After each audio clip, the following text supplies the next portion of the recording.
adventurers! Welcome to Roll for Felicity, where we play serialized one-shots in an abundance of systems with assorted players. Tonight, I'm going to be your dungeon master. My name is Taylor. My pronouns are she, her. And we're going to be playing Goblin Squad, and it's a Halloween-themed episode. Some of us have various degrees of costume. Some of us had jobs and other things, so we couldn't.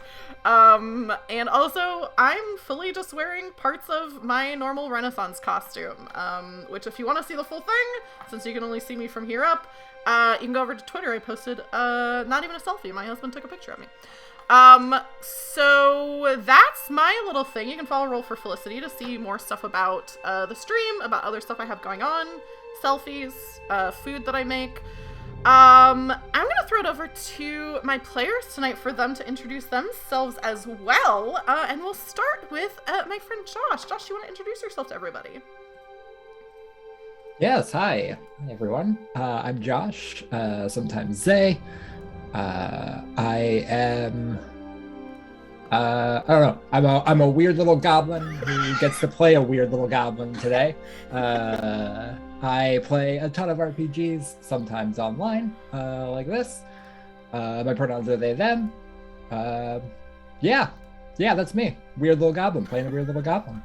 Perfect introduction. Melanie, do you want to introduce yourself to everyone?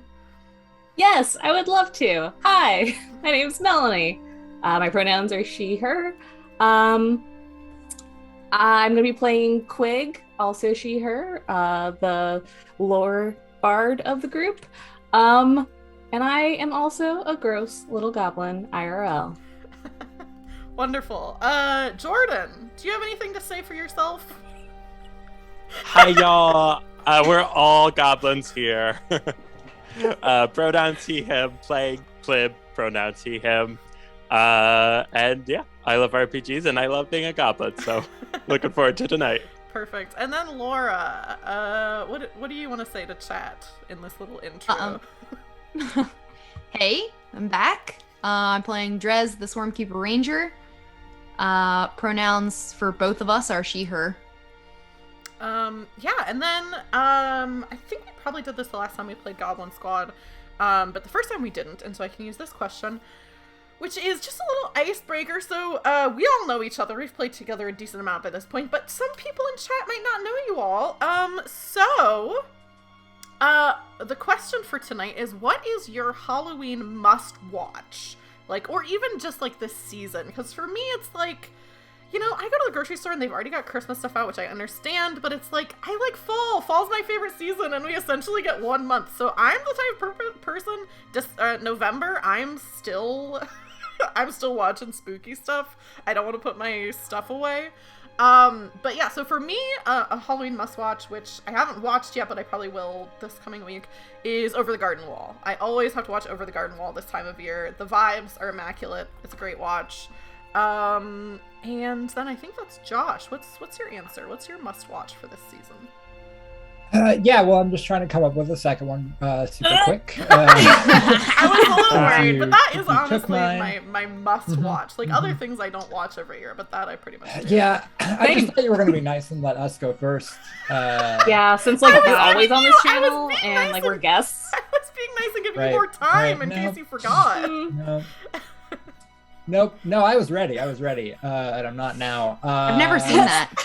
Laura, you haven't seen it? Oh my it's God, really good. Laura. It's perfectly captures fall. It does. I'm gonna go then just off script, and I know you said watch, but I'm gonna throw in a book or just an author. Read any of Ray Bradbury's spooky stuff. Oh yeah, that's a good option. Country, Something Wicked. Hell yeah. Any spooky Ray Bradbury. Yeah, that's good. Melanie, do you have enough time to think of a different one? You would. Well, when I'm not watching Over the Garden Wall in the fall, anyway, I guess. Because Josh was before you. So even if I wouldn't have done I would have been mad at them, but now we're good. Okay, that's my job, I guess. Now we're just both mad at you. So, starting off right. That's fine. That's the GM experience.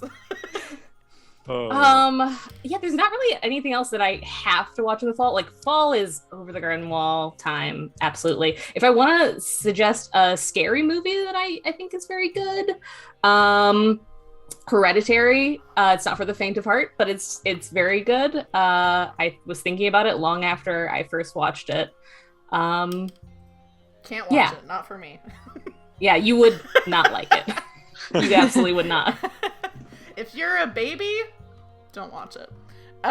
Jordan, what's your spooky season must watch or read or listen? I don't usually get into the spooky season much when it comes to media, but my husband Josh was upset that I didn't know Hocus Pocus when we met, so You're gonna take he mine. did introduce me to that, and I'm sorry, I'm taking Hocus Pocus.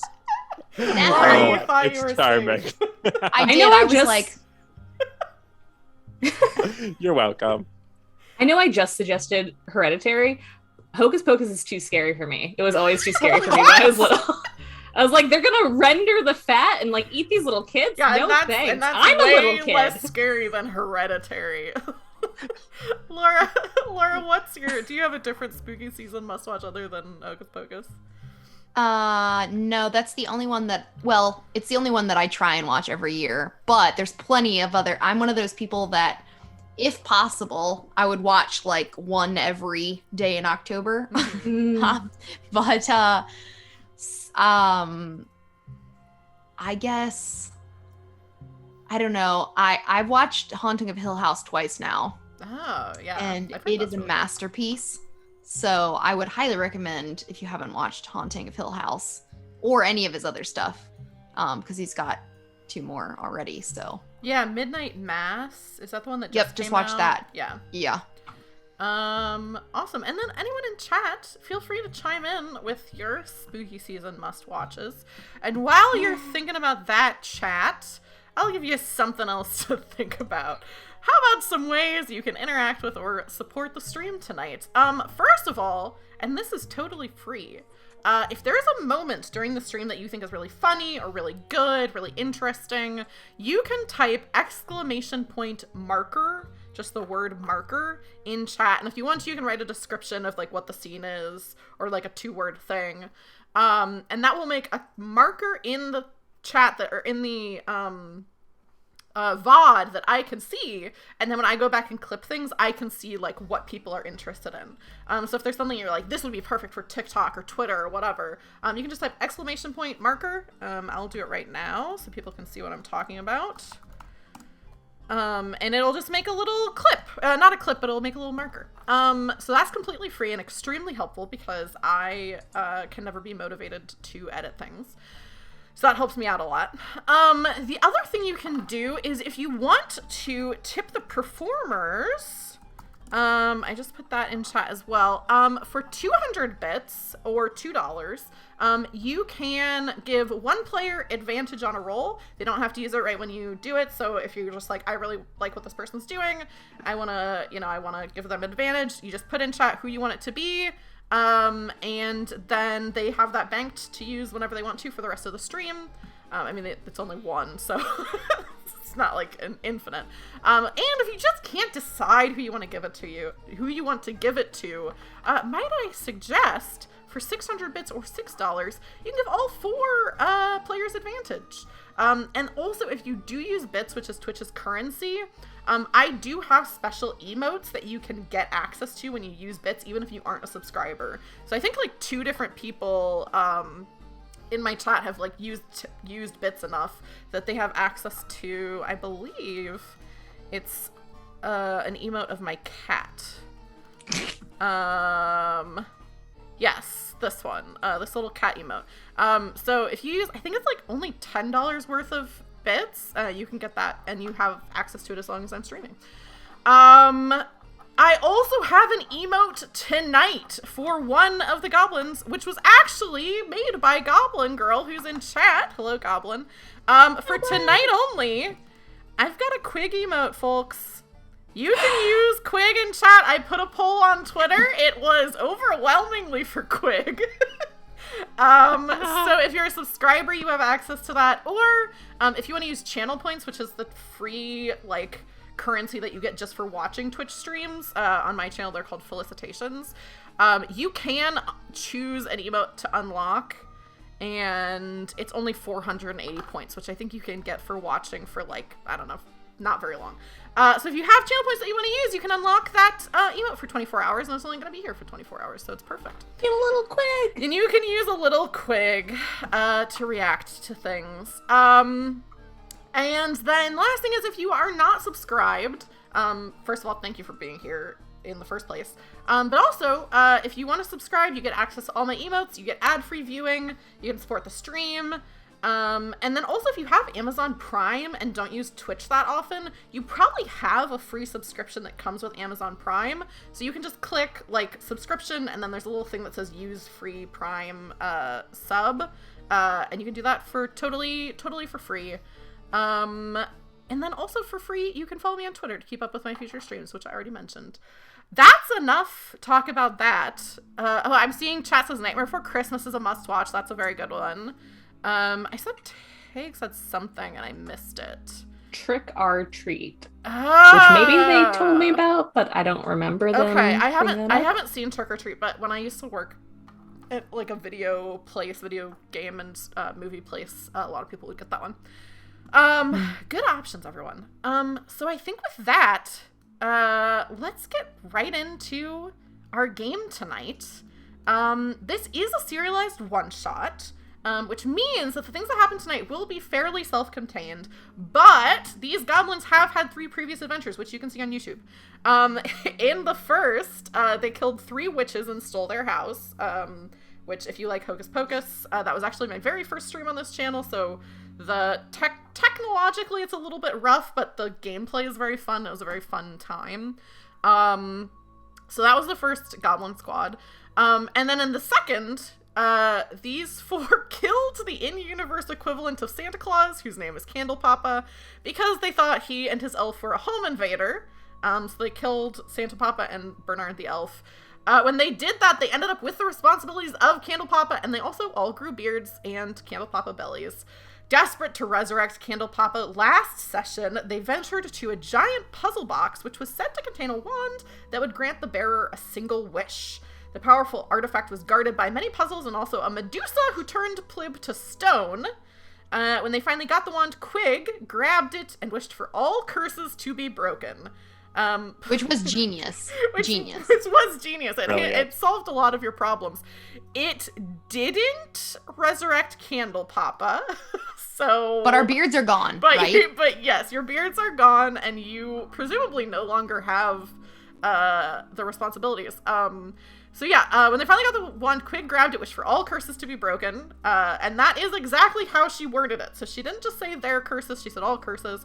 Plib returned to flesh, the Medusa turned back into a normal woman, and the goblins lost their Candle Papa beards and bellies, and presumably his responsibilities as well. They did not resurrect Candle Papa, who is currently a zombie under Smur's control, but surely that won't be a real problem until the Night of Candles, and surely it won't be a problem for these 4 goblins.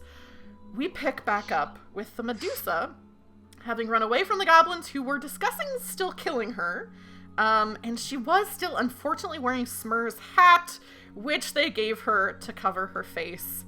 That is where we find our 4 goblins in the moments after the Medusa having ran away. It was such a nice hat. Is it too late to kill her? I really don't think we should. Yeah, I'm gonna flip on She this. just stole my hat. She's a Quig thief. runs 20 feet as fast as she can and then, like, gets too tired and stops.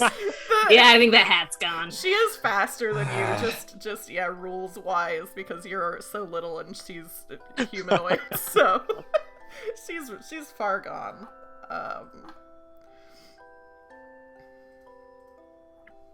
I would just, Drez is just, like, feeling her face with a giant smile because she knows that she does not have to worry about her responsibilities, which was what she mainly was trying to get out of.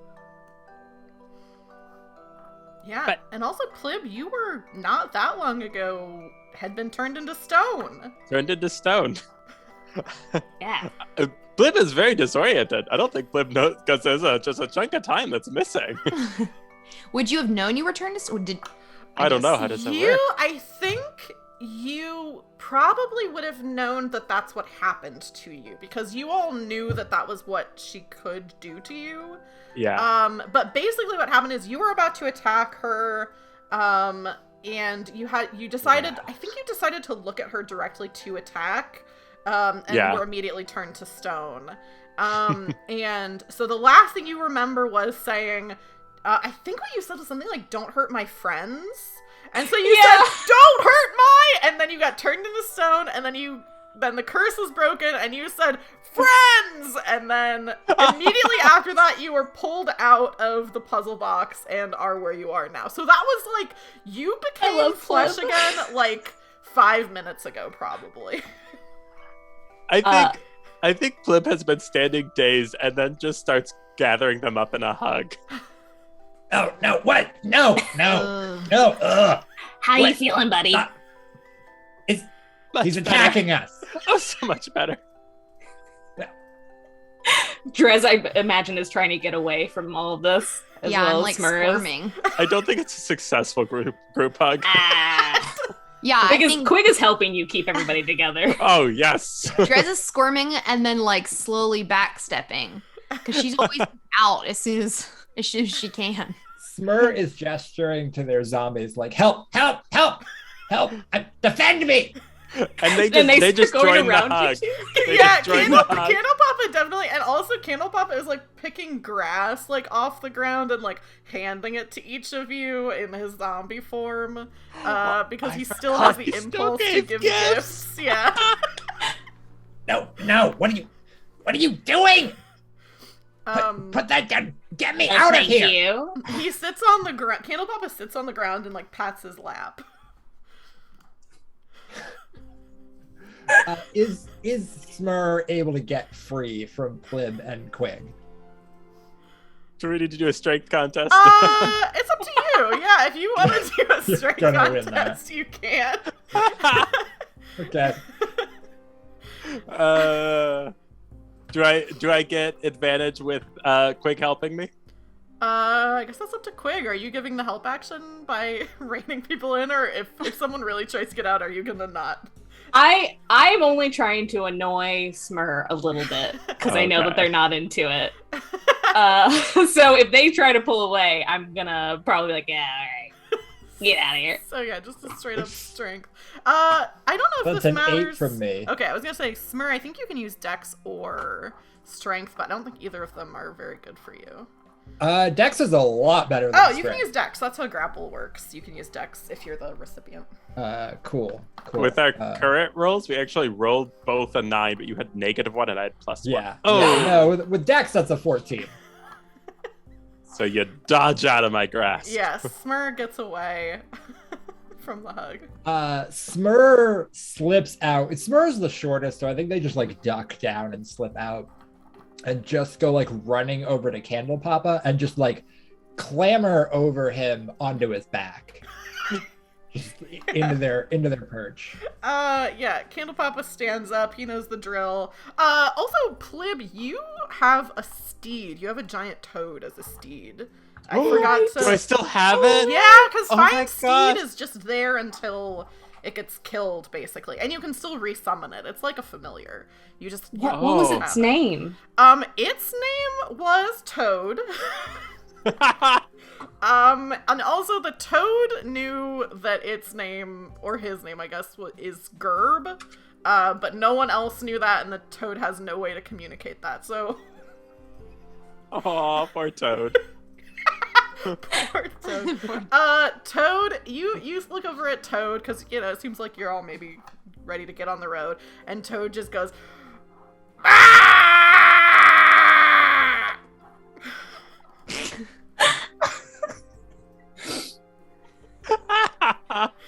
I would just look at everybody and be like, well, guys, it's been real. I think the curse is broken, unless you need me for anything else. And then I'm just going to be like...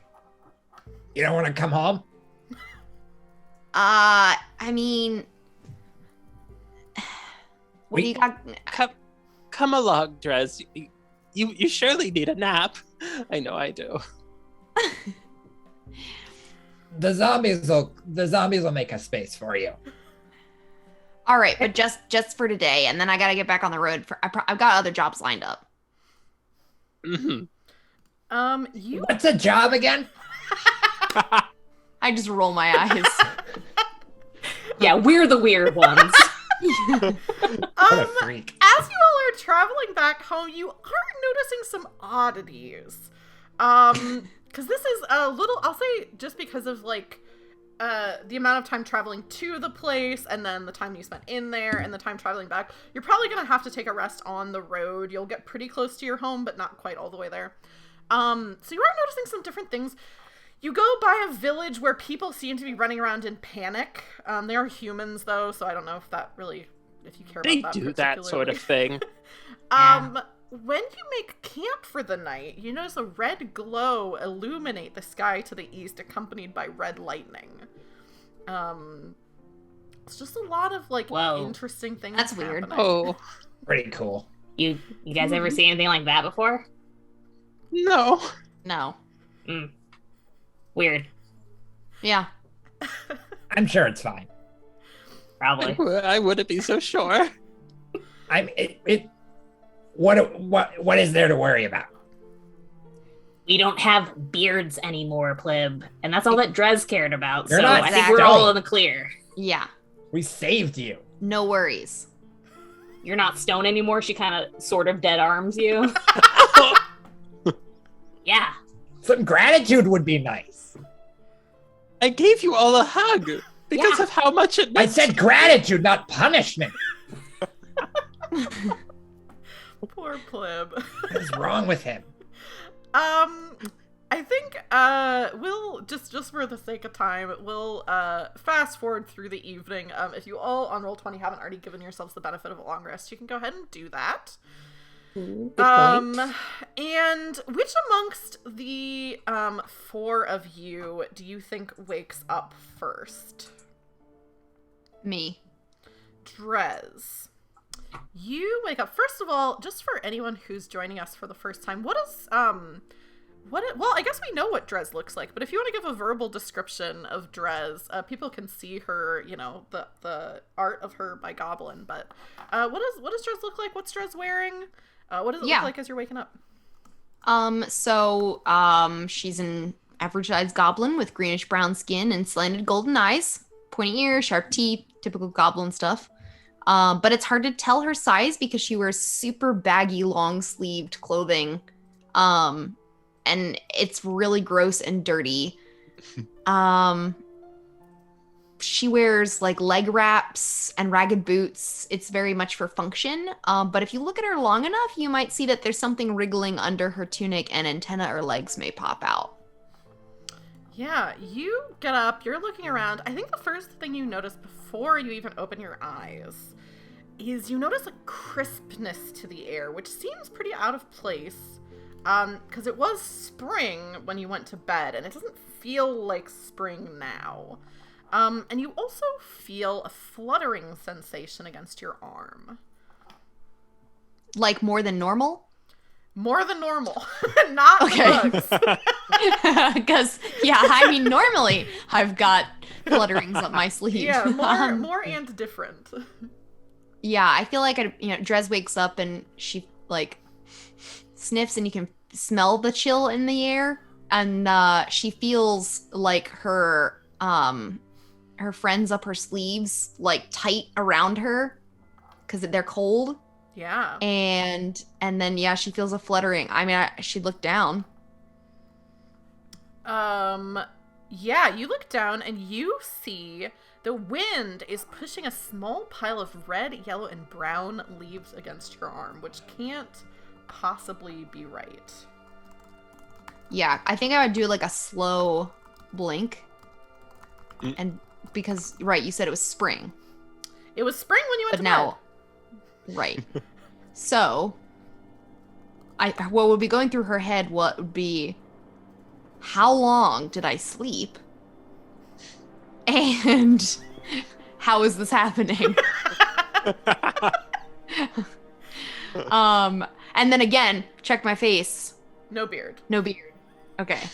Yeah, That's all. you lose a beard from Candlepop, but you gain a beard from Rip Van Winkle. No, you don't have a beard.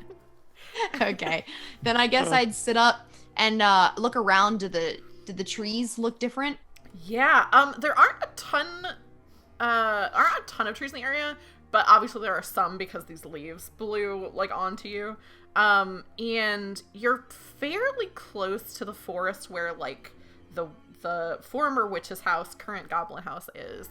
And so you can see the few trees that are in this area seem like, I think there's one that seems pretty bare that most of these leaves must have come from. There's another one that's like a bright like red. There's a couple other that you can see kind of in the distance that are like fall leaf colors. Wake up, everybody. Wake up. I think Five that more minutes. Smur like mutters and rolls over, and one of the zombies has to like shake them awake. Aww. Yeah. Yeah, I think Cockalulu shakes you awake. Who is a Cockalulu has an gnome alarm zombie clock that- setting programmed in. Yeah. Cockalulu wakes you up and I think tries to just pick you up but isn't really like that It happens at strong. every sunrise. You wish it wouldn't. Yeah, it went badly for Smur. They were like, I need to get up tomorrow, and now they can't deprogram it out. Yeah, So every time Cockatoo, on the Cockalulu- other hand, who is also a gnome zombie, when Quig says 5 more minutes, like tries to push some grass and leaves on top of Quig as if he's tucking you in. I'm gonna pull it over on top of me. Guys, something weird's going on. The trees, it's like it's fall, but how can it be? Get up. Whoa. How long did we sleep? Right? Yeah, that's what I'm wondering. Did we all get turned to stone? No. Should we go look for That's Medusa my leg. anyway? You just looking for the hat. It fit me really well. Oh, good hat. Took it. Okay, you're losing sight of the problem here. The problem is that it's an entirely another season. I think everyone else is losing And sight of the problem. Let me remind you, that season is one step closer to the Night of Candles, which I'm trying to avoid.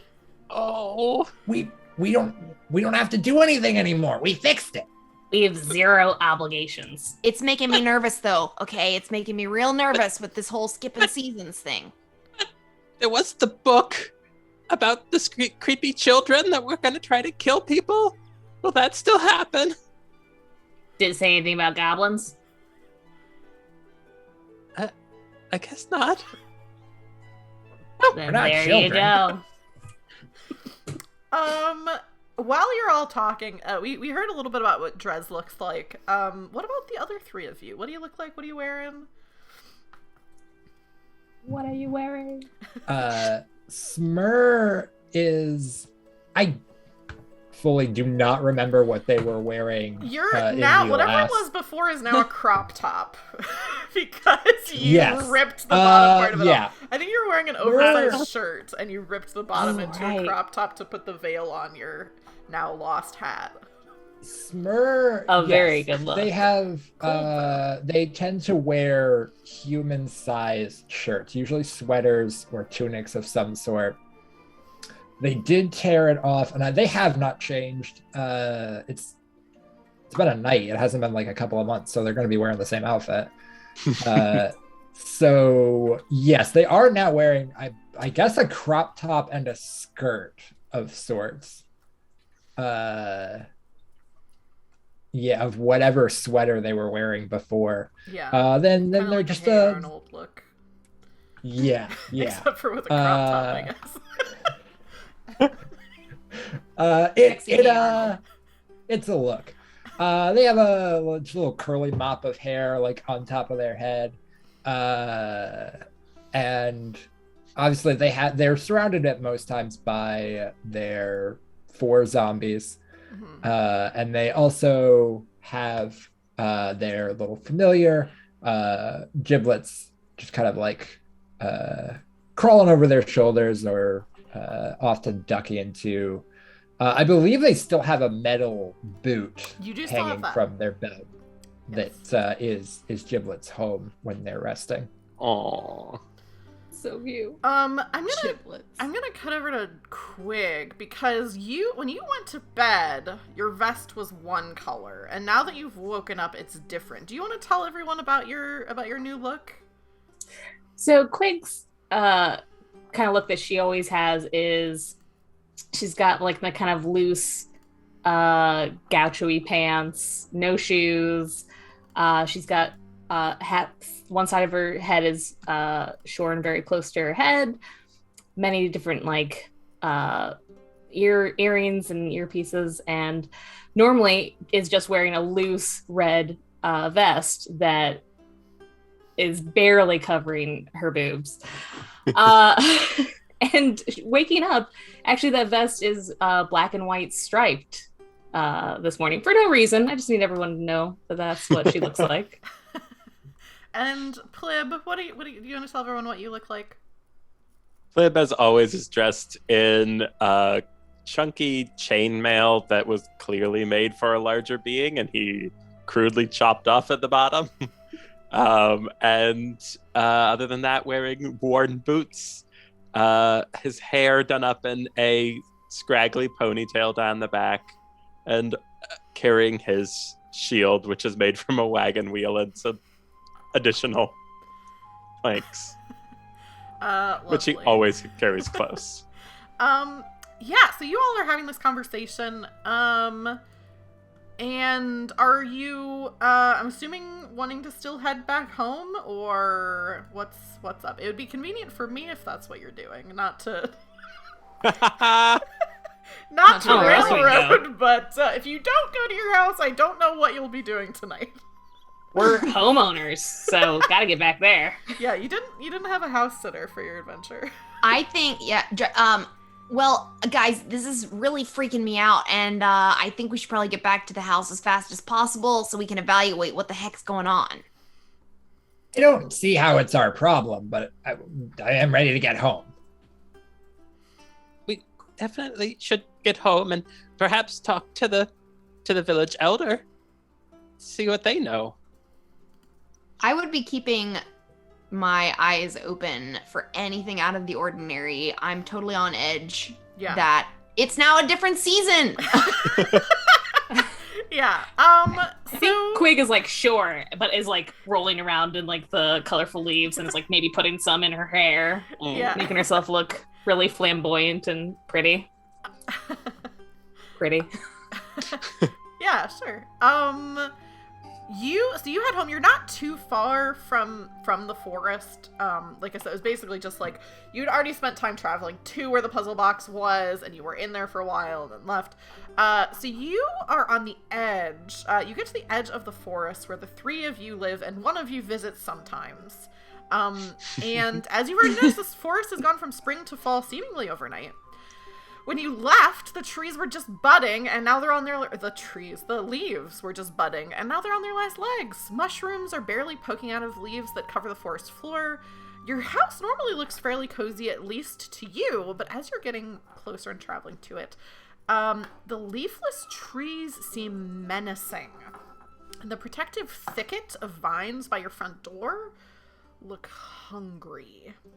Even the huge tree that the house is inside looks empty and foreboding, but maybe once you get the fireplace lit up, it'll look a little bit better. Drez, can you give me a perception check, since you said you were very much on edge? Yes. Wow, that's not good. And I even have high perception. I got a 9.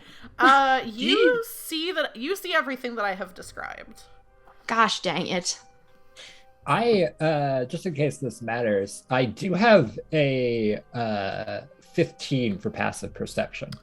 You do see I have a this. 16 Oh, too. okay. Your passive perception even would see this then, I think.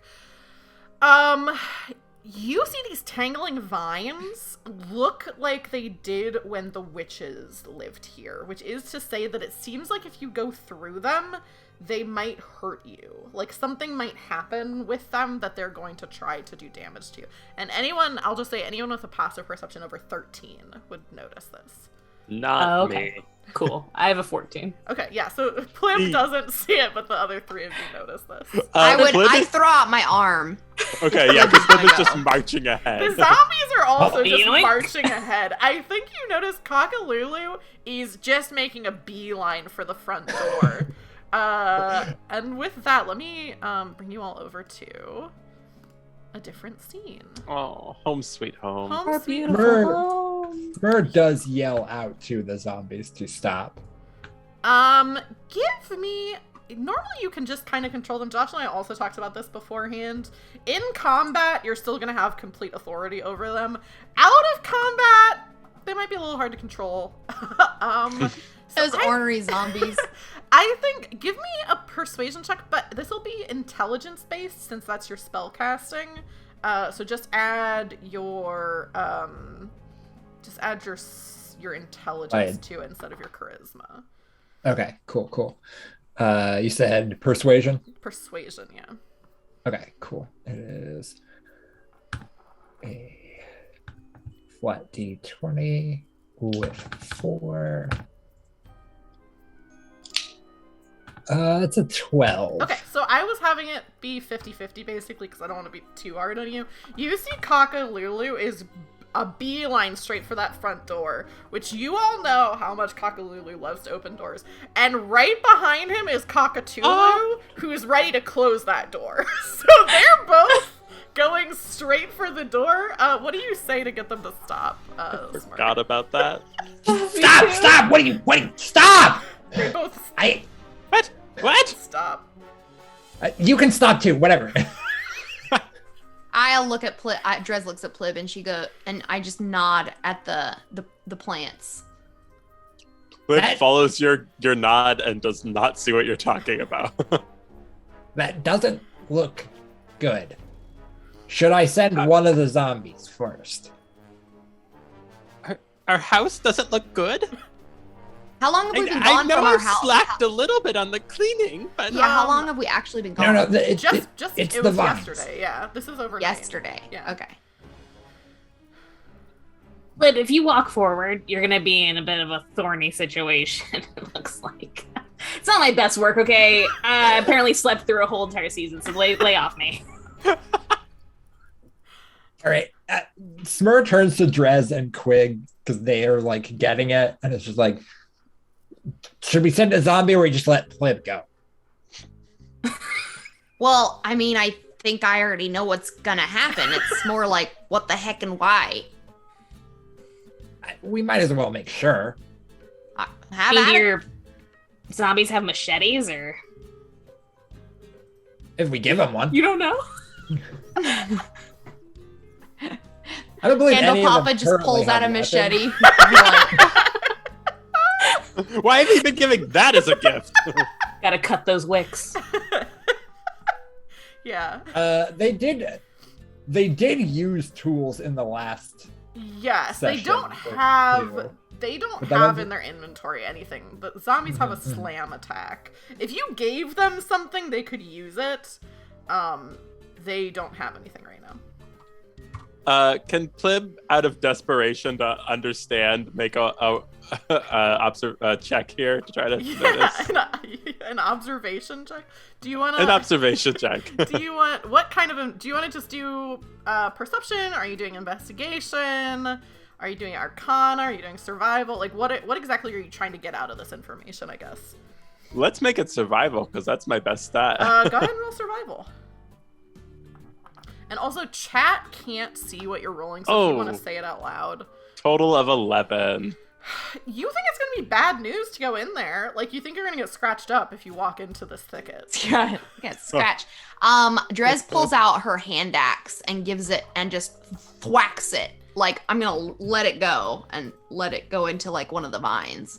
So you're gonna hit the vine and then let go of the hand axe. Like, I'm gonna throw the hand axe. Like a Like throwing an axe. attack, basically. Are you trying to Yeah, attack yeah, or are yeah. you just trying to see what happens? I just want to see what happens. Okay. Go ahead and roll. Actually, I don't think you need to roll anything for this. You're not like trying to attack, you're just trying to see what happens. So you throw this hand axe and it goes spitting through. Some of the vines get like shorn off and the rest like kind of rustle and look a little bit. You can see some of them like reaching out towards you when you do that. It seems like they can't go out of a certain area, which I think it's basically just... You're all in the map, kind of. I should have made the map a little bit bigger. The 10 feet in front of the door, it seems like where this is. And actually, I think I can just show you this area, which you're technically in right now because I didn't have another place to put your tokens. Hang on. Why is it not Are you letting me able to select zoom this? in? Yeah, you all have control of your own. No, I mean like for the stream. I can, but I might wait. Gotcha. Because it's kind of a pain to do. Hang on. Why is this not letting me move this? Okay, for some reason it's not letting me move this thing that I wanted to show you all. Basically, the 15 feet on either side of the door and the square in front of the door, and then... It's like a rectangle, basically, outside where it seems like these vines are. Your tokens are all in it right now, but your characters are not. Like I said, it just doesn't have another place to put your tokens. Each square is 5 feet. Yeah, I guess you could just do what Drez did, which is place yourself in the white spot. That works, actually. Drez would take note of what happened with the vines, and well, if you guys want to get inside, we're gonna have to hack our way through. Flip would like to use his divine sense. Yeah. It's detect celestial fiend, undead, consecrated or desecrated ground within 60 feet. No celestial, no fiend, no Plenty of consecrated, undead. no consecrated or desecrated ground. You are getting, not from the vines, you're getting some like undead energy from them. But you're feeling like a lot of undead energy from inside your house. Oh. So including with the zombies and just all Well, around. yeah. The zombies are they're undead. surrounded by death. Taylor, so the vines, are they like totally barring the way, or it just seems like they would reach out and get us? So they're not totally barring the way, but they're in that area completely. So some of them are like flat to the ground in front of the door.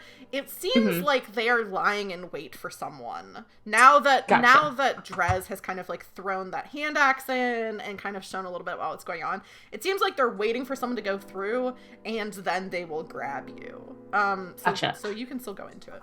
I have a question. Mm-hmm. So with goblins, we have a thing called Nimble Escape, Yes. where we can take a disengage or hide action as a bonus action for doing things. Yes. If I just go for it through this, can I just disengage from these vines to be like, and try to get past? That's awesome. As long as I can get like my movement goes past them. Let me check something.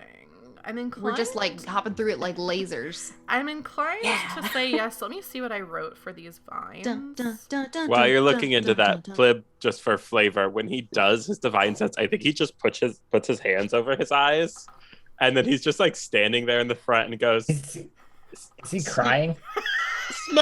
Smart, did you leave any goblins and did you leave any zombies inside? No, I brought them all with me. Are you sure you didn't leave any zombies inside? I'm pretty sure I usually know where my zombies are.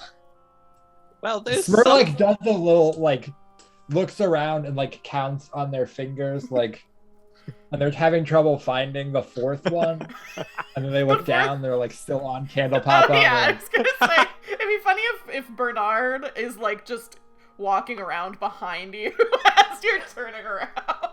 So you're like, there's 2, and then you're like, oh, there's wait a minute, I had 4, and then you turn around, and Bernard's just like standing there. To answer your question, Melanie, okay, so normally this area is just, if you go into the space, you take damage.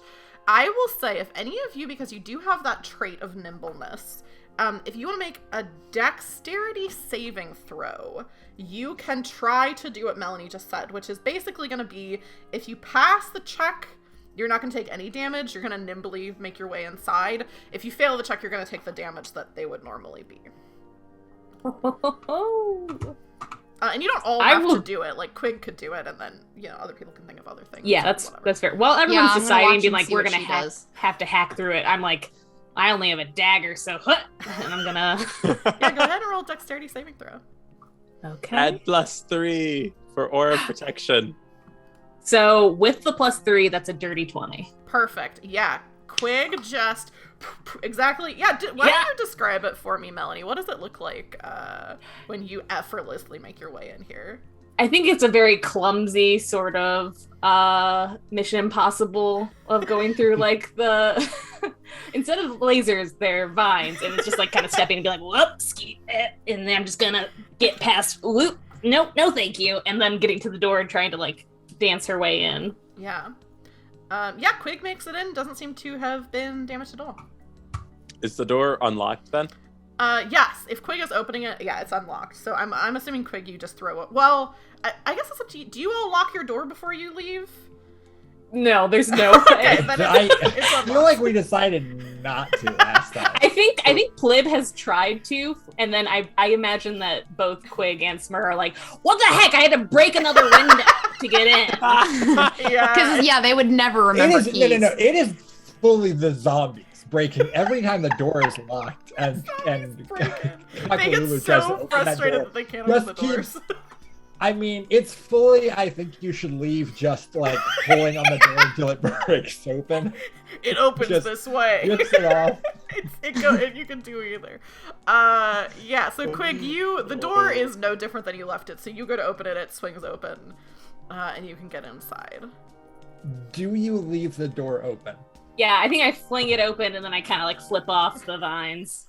Cockatoo immediately makes the move towards closing the door, and Smur is just like, no, stop! Go ahead, Josh. It's supposed to be open! And roll that persuasion, but like with intelligence. Drez wants to go get her axe. Do I have to go into the thick of it to get it? I think so, because you threw it. I think it like went in. I don't think I said this, but I was imagining it like went into the wall of the. Okay. That's another 12 on persuasion. Okay, so yeah, Cockatoo does not go to shut the door, but he's really having a hard time. It's like, He desperately wants to close it. Well, yeah, I'm going. I want my axe. Okay, cool. Go ahead and roll me a dexterity saving throw. Is that safe? Probably not, but this is a good axe.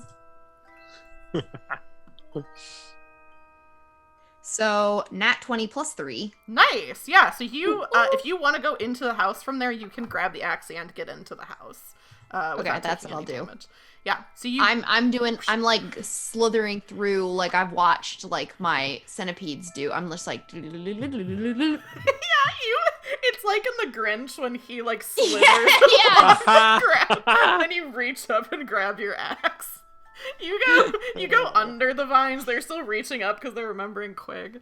What are the other two of you doing? Smur's like, I can just have the zombies take care of it. Okay. Do you have any knives or like swords? Plib holds his single short sword very close to his chest. He does not want to depart with it. Well, then you do it. Okay.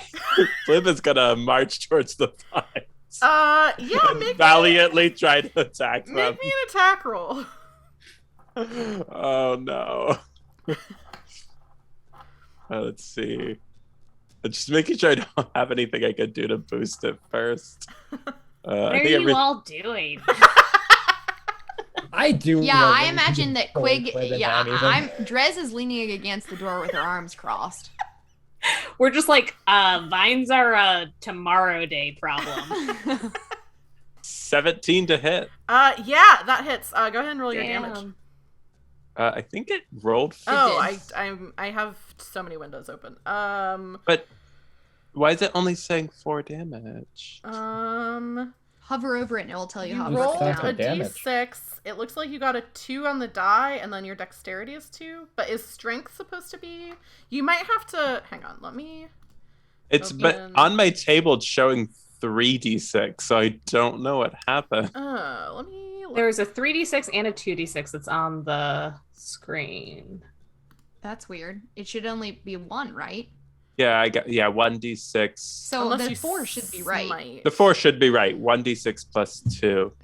Yes, maybe Yeah. somehow it triggered that. That's weird. Let me just make sure that's with your strength, though. It should be more than that, because it's having your short sword off of dex, but you have higher strength, don't you? Oh, no, you do have higher dex. No, so, I yeah, have that's higher dex. Yeah. Okay, then that's right. So yeah, you take out, I'll say with that, you take out 1 block of these vines, but there's 2, like, layers of them basically in your way. So you swipe, like, bring your sword down through 1 block of them, and there's 1 more block to get to the door. I do have extra attack. Should I just... You're not in initiative, so, like, you could I know, but... Go ahead, Smur. Oh no! If you're in the middle of an attack, go for it. Just keep Why not? backing away. But yeah, Plib's feeling confident. Let's go for another attack. Yeah, go for it. Smur is very satisfied that they've made Plib do this, and also just a little bit annoyed that it seems to be taking him so long. 15 to hit. That is gonna hit. So go ahead. How much damage did you? 5 do? damage. Yeah. So you take out the other block. You'll probably have to move quickly because like the vines are at least partially sentient. So it's like, you did this, but they might fill in. But for now, you and Smurf, you run in, can get in. Plib first turns around and looks very proudly towards Smur, like, there we go. Smur just looks down at their zombies and is like, go, let's go, quick. They were wanting to go there anyway, so yeah, I won't have you roll anything. They are going to the door. You all make your way in. Much to Cockatoo's dismay, as soon as you all are in, the door shuts behind you. Not because Cockatoo shut it, it just does. I think the door slams. Cockatoo looks like sad and looks to Cockalulu to open the door. Cockalulu tries to open the door and can't. It's like something is pushing against the other side of it. I'm gonna narrate a little bit of what you all see once you come into the house, which Drez and Quig would have seen this right away. But now that all of you are here, I'll narrate. If something looked off color, I would have drawn my bow. You have your bow drawn then. Okay. Drez has her bow drawn.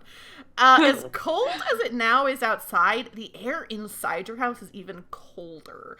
And the stench in here is incredible. There's always some spoiled food in here, but you could have sworn that the roasted pig you left on the table shouldn't be completely rotten. All these fruits and vegetables you left here should be fine. And where the hell did that huge pile of pumpkins come from? Because you did not put that there. Quig's vest sticks out just a little bit further because it's so cold. Oh my god. Okay, that's the end of the story. I'm gonna zoom in for chat a little. Melanie, your partner just said Jesus. Yeah, my partner loves me and how I am. Also, yeah, Taylor, you're like, we're gonna zoom in on the map. We're gonna zoom in to Quig to see. Actually, surprise! Goblin got some more art for me, so we're gonna zoom in on that now. Actually, I'm planning to get banned from Twitch today. Whoever's not already inside, I think it's Drez and Plib. You should be able to move your tokens inside. Oh, right. Okay, let me see where I'm completely. Get on in here. I'm completely at a loss now. It's cold in here. We've established. Thrown off by the nips. Yeah.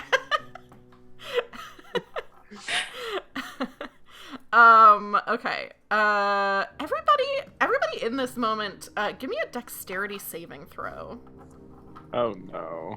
Do we have that? Yes. Plus 3, George. You do. As long as I'm conscious. Oh my god. As long as I'm conscious. I got a 14. Cool. 14 passes. Yes. I got a 4. 4 does not. With your own pass. protection. Oh no, wait. Oh no, my own protection makes it a 7. Okay. Still not gonna I got pass. a unfortunately. 17. 17 passes. Dirty 20. Okay. So, Jordan, I feel so bad. As whatever bad thing happens always happens to Plib. The And he's the door, one that's protecting the rest of us. I know. the door slams. As Jordan's sibling, I don't feel bad. Don't feel bad. He deserves that. The Fair. door slams shut behind you in that same moment as you're all kind of like reacting to this. This little pile of oh, actually, hang on. Is it those? Yes. The rotten food that's on this table to your right floats up into the air, like kind of shaking, and in a second zooms towards you. The three of you who succeeded on your saves managed to dodge out of the way, but Plib, Can it be like you- a whole rotten boar's head that goes swoop Yes! onto his head? Yeah. Why? Oh, okay. I thought it rolled a D100 for some I reason. don't think that was me. 6 poison damage, Plib, as this rotten food explodes onto you. Ugh. I assume my divine health that makes me immune to disease does not help with poison damage. No, it doesn't make you immune to poison damage. You just can't get diseased, which is, you know. I could, I guess, with rotten Beneficial. food, rotten meat Yeah. smashed Yeah, you against don't my get face. So. salmonella, but it's still not good. But this all happens like the door slams, the food comes at you. Drez, Whoa. to dodge, like, since I'm next to the wall, I just whoosh, run up the wall to dodge out of the Nice. way. 'cause I've got Oh, my boots yeah. of spider climbing. I'm kind of imagining everyone else like scatters and it's just Plib standing, sitting there in the middle because he totally missed it. The rest of you who actually, I think Plib, you hear this too. It almost feels like you hear something laughing at you when that happens. Drez is just taking her bow. Smurf, it's not funny. Help, get this off. It's not. I don't think it was me. I don't remember leaving traps. Drez, why don't you roll me a perception check? Anybody can, but Laura, you were Plib, kind of actively looking around. Plib 20. can't at the moment. He has a boar's head. 20. You notice, there's this little, is this the right one? Yes. This staircase that goes up to the second floor over here. You notice movement, and it looks like, you're looking so quickly because you're so on edge. First, you see movement out of the corner of your eye. You snap your head over to look, and at first you're like, there's like a kid in like a bed sheet, like a kid in a bed sheet, like ghost costume, going up the stairs. But with a 20, no feet. It looks like it's just hovering. I'd So be there's like, Designer guys, bread. That's bread. there's someone in here with us. You're expecting company? No one comes up here. Well, You're somebody's the only one here. who visits. Something went up the stairs. Why don't you, anybody want to check it out? Why don't you go and check it out? It's your house. I'm more interested Hey, in it's these your house, pumpkins. too. If I'm being completely honest, I want to check out what's up with these pumpkins. Plib stands up and pulls the rotten food off and says, Oh, right. I'll go, I guess. And starts trudging towards the stairs. Yeah. It might be a ghost. Go ahead. Oh, it might be. If it's a ghost, Smur will like hop down off Candle Papa and like jump up right behind Plib. Cool. Go ahead and move your Okay. characters wherever you want them to be, wherever you're headed. Oh, I'll say don't go no. up to the second floor yet, but if you want to be like on the stairs, that's fine. And then I'm Josh, crawling on this first big pumpkin. you can also place. You should be able to move all the zombies. So I'll let you position them.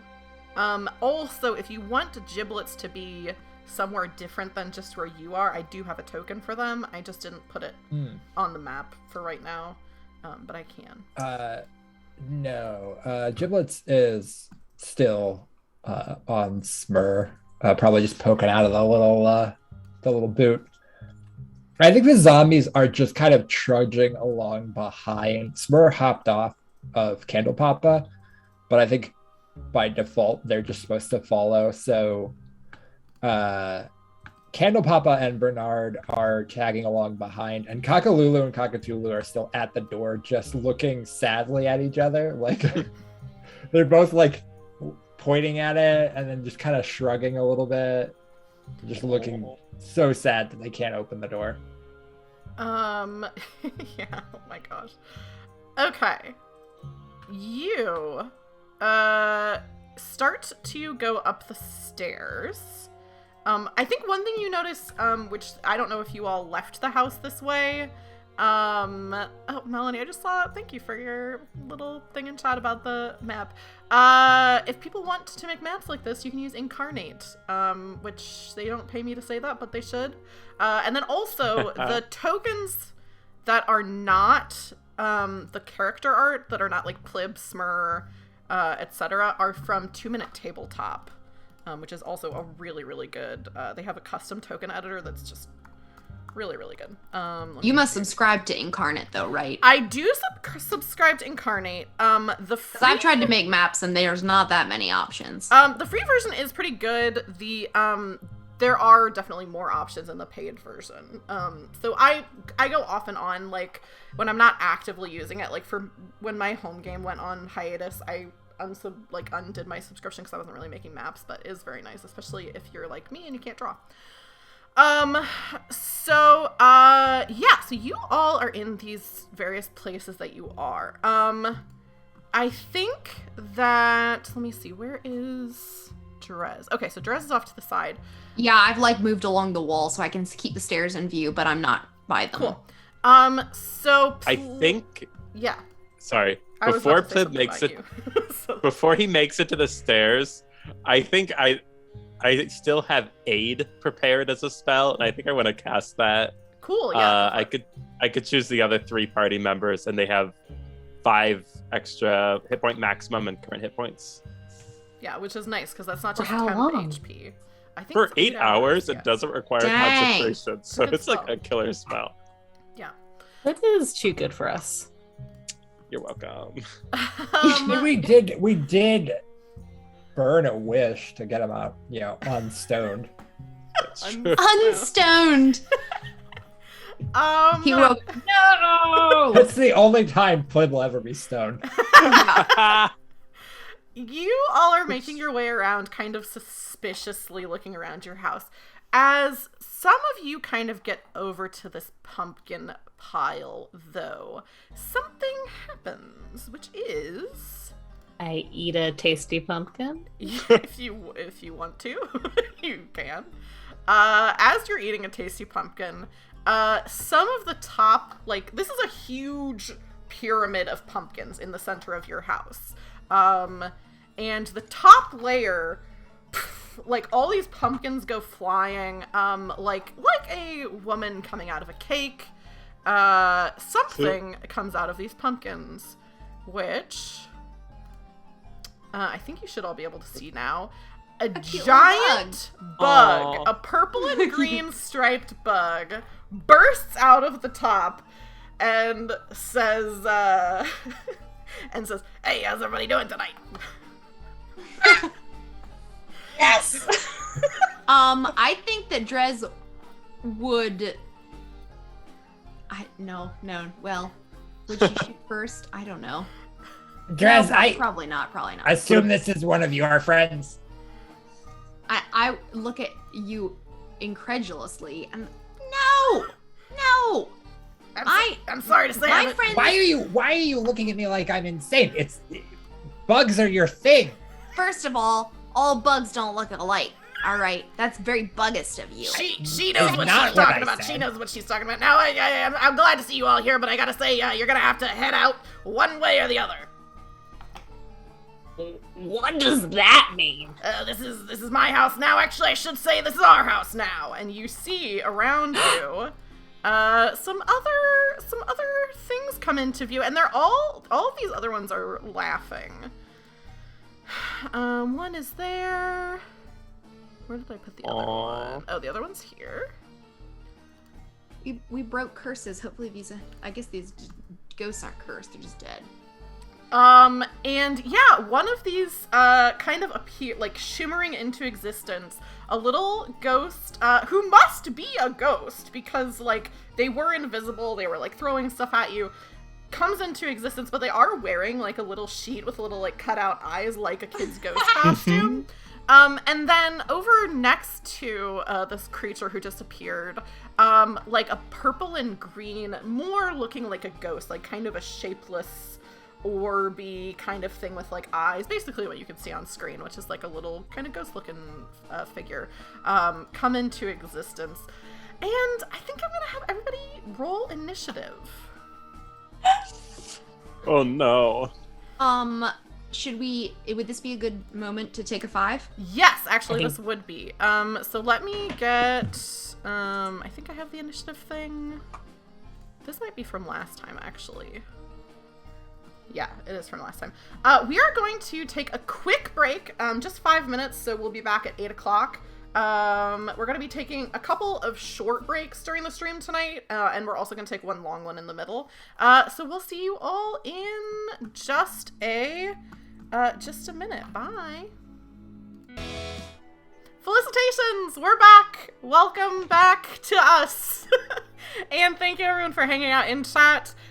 We decided to have that be our longer break for the stream, because Laura was putting her baby to bed, and of course we need to devote the appropriate amount of time to that. So before we get into combat, we are going to really quickly reintroduce ourselves, just in case anybody missed the first couple minutes of stream, and then everyone's going to do plugs for other stuff they have going on, and then we'll get into combat. We are going to take one more, like, 5-minute break, probably, like, 9:15, 9:30, something like that, since this one was a little bit early. But yeah, my name's Taylor. I use she, her pronouns.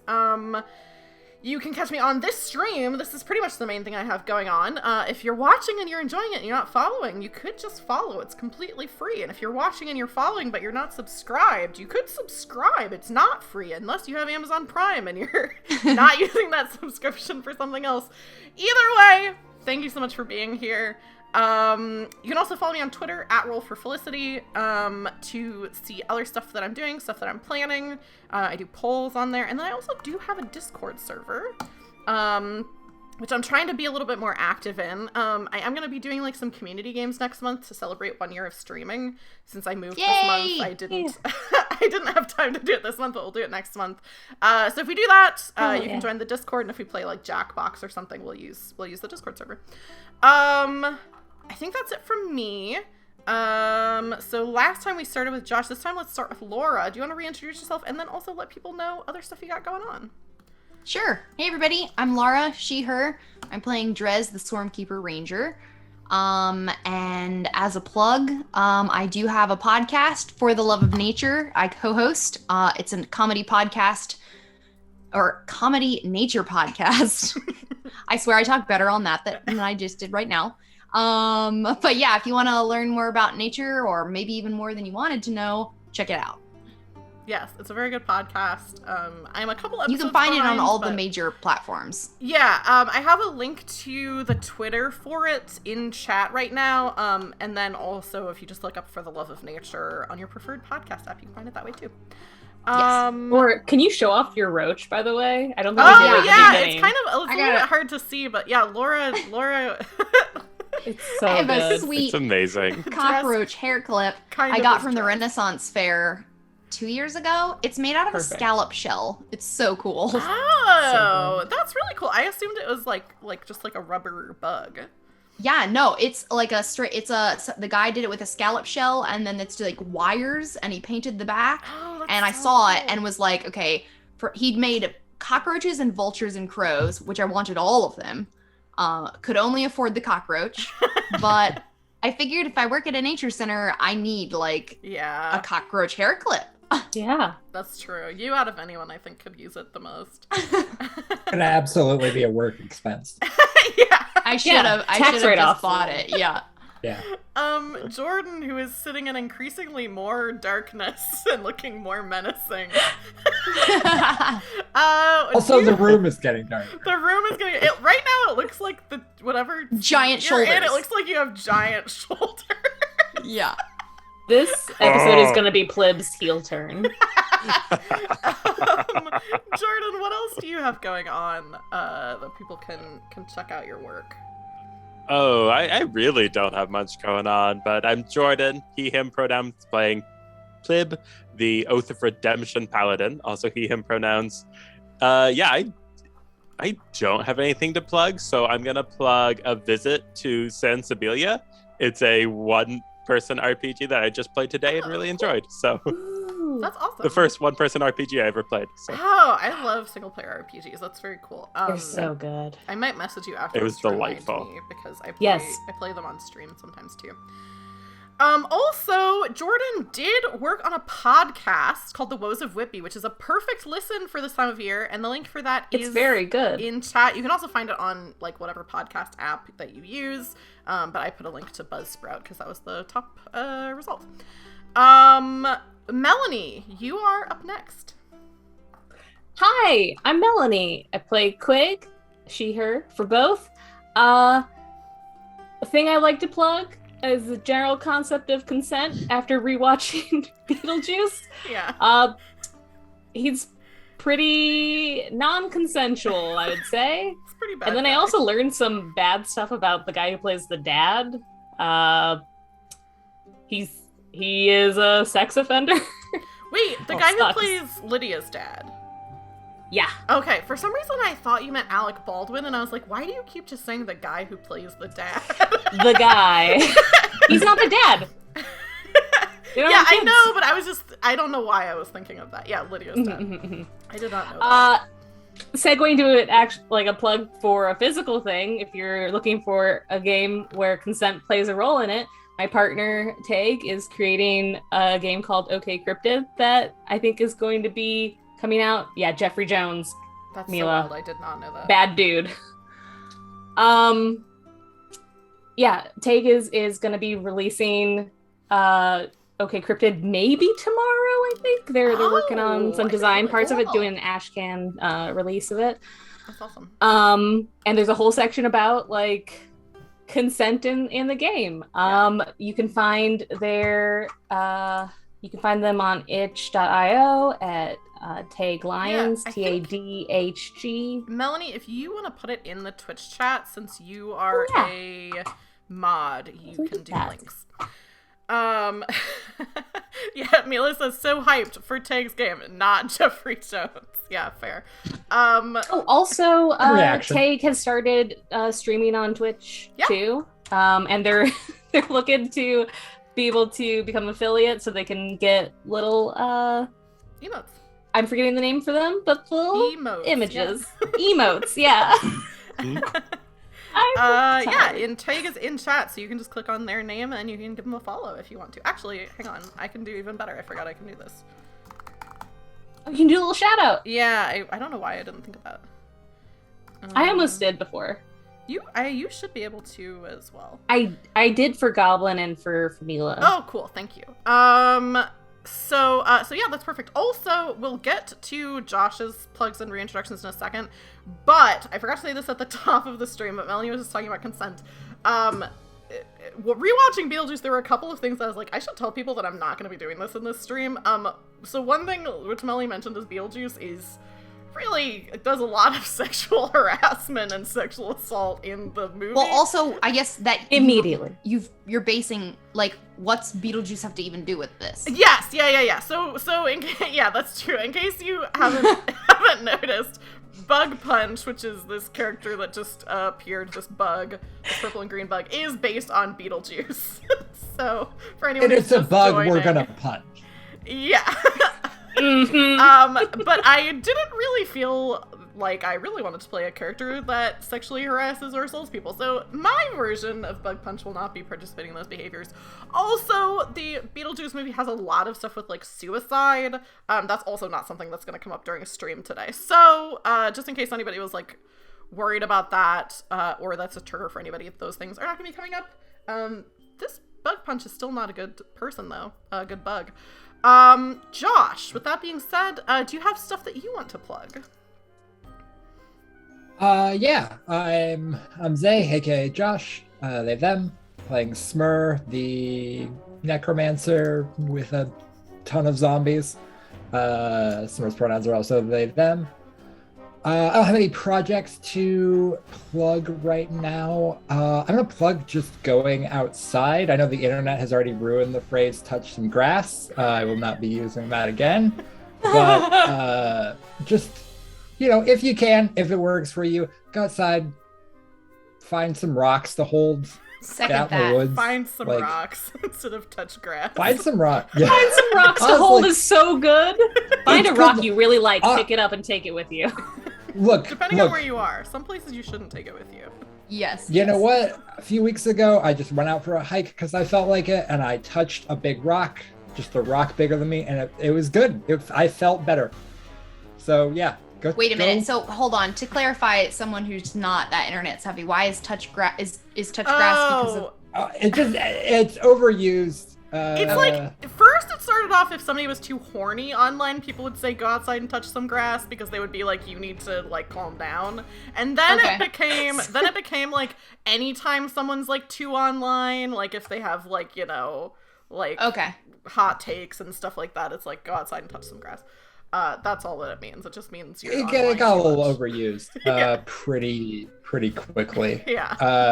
But yeah, go outside, and I will also throw a plug for soup. Just soup in general. It's cold. At least if you live like in certain parts of the US and other parts of the world, it's a little bit colder now. Soup's good. Make some soup. Soup is good. You Speaking heard it of here first. Speaking of soup, let's get back into this fight. Thanks. Let me make sure I'm on the right. I'm scared where this is gonna go. Speaking of soup, okay, so what just happened is this bug erupted out of the center of this pile of pumpkins, and I have simply too many windows open now. The first thing that happens, what would be the most exciting? I think I have to start with this one, even though it's not the best lair action necessarily, is Bug Punch has already said, like, we want to live here, you can't live here anymore. And just, I think to kick off the combat, just says, it's showtime! And in response, some of the pumpkins surrounding him kind of start to vibrate and go up into the air. The eyes, previously no candles, it seems like, in these pumpkins, but suddenly turn into, like, more jack-o'-lantern looking, so their eyes, like, have kind of, like, fire coming out of them, and this, like, unearthly shriek. Everybody go ahead and make me a wisdom saving throw, just to kick off the combat. Would you believe that my wisdom's not high? Would you believe that my wisdom's not high? And now I don't Do you have that? Wait, we all wisdom got that save? +3, Wisdom right? save. It is +3. Well, Well, only within for 10 feet. Smur, Oh, I I'm think good. is the only one within 10 feet. Yeah, mine is a nat 20 baby. Give me a total of 23. Perfect. Mine is a that's pass. 16 with the bonus. That's a pass. Mine's a 9. Not a pass. I did have my mouth 11? on a pumpkin while this is happening, though, so that makes so sense. you have your mouth on a pumpkin, the fire just blazes out of its eyes, and you tumble back Charlie Brown style. What did you whoa. get, Plib? 11. Plib, I'm so sorry, but that's not gonna pass either. Oh, So no. Plib and Quig, you two are frightened. So you have to drop whatever you're holding, which you might not be holding anything. A pumpkin. I was absolutely holding my sword and shield. You drop your sword and shield. I'm so sorry, Plib. And you, on your turn, you must take the dash action and move away from the pumpkins by the safest available route. unless there is nowhere for you to move. So that's going to happen on your turn. But that's the lair action. Next up is Quig. So that doesn't mean... Let me see what frightened means. Because you're frightened plus that other stuff. So let me see if Does that mean I can't go towards them, right? You can't go towards the Right. pumpkin pile. Yeah, you have to use your movement. Actually, you have to take a dash action. So you definitely To have get to as far away as I can? Yes, to get as far away as you can. You might still be able to use your bonus action. Let me check what frightened does. I don't have to go where I'm threatened, though, right? Like, I don't have to go out the door in 2. No. You don't have to. You can't leave the house. The door's locked. I guess if you wanted to try to get out a window or something like that. Dive out a window. You have disadvantage on ability checks and attack rolls. And you can't willingly move closer to the source of your fear, which is this pile of pumpkins. You do still have your bonus action though, which you can use. Okay. So I can't move towards it, but I don't have to run away. You do have to run away. So I do. You have the frightened condition, which means that you can't move closer to it, and you have disadvantage on ability checks and attack rolls. In addition to that, you have to use your dash action to run away from it. You do still have a bonus action, which is helpful to you since you're a bard. Not everyone has good bonus actions. Okay. What to do? This sucks. I don't know how to make myself not be afraid. Same. I guess I'll move first, which 30 feet. I'll go to my hammock. Yeah, you're safe. Your little safe zone. I go in it and I'm just like, whoa! So I dash into it and start spinning around. Quig. What do I have as a bonus? Ooh. You have Bardic Inspiration as a bonus. That was the first thing I thought of. I don't know about spells. I don't know your spell list. I do have a few things. Let me see real quick. While Melanie is thinking, just so you know, Plib, you are up next, and the running away will also apply to you. I figured. Okay, yeah, let's say like I'll give a little bardic inspiration to who's closest to me. I guess the closest to you is Cockalulu. Smurf. Hey, Cockalulu's probably gonna need it. Oh, wait, hang on. Josh, do you have the zombie stats? I do, yeah. Do you want to roll saves for Cockalulu? Well, first of all, are they immune to any conditions? Like, are they immune to frightened? Some undead are. I mean, that's an excellent question. I think I might have their stats too. I was gonna say you put them together. I do. For some reason, I thought I didn't have them right now. They are immune to poison. Okay. So go ahead and roll some wisdom saves for Cockalulu, Cockatulu, Candlepapa, and Bernard. And I would say just roll them individually since it's not your turn. It's Melanie's turn. Or are you done, Melanie? You did Bardic. I think so. I run to the hammock, and as I go into it, it starts spinning around. I let out a little fart, and that I grant Bardic inspiration to Smurf. Fart grants Bardic inspiration. A little fart. And you'll get to add a D8 to any ability check, attack roll, or saving throw within the next 10 minutes. You can choose to add that. Cool.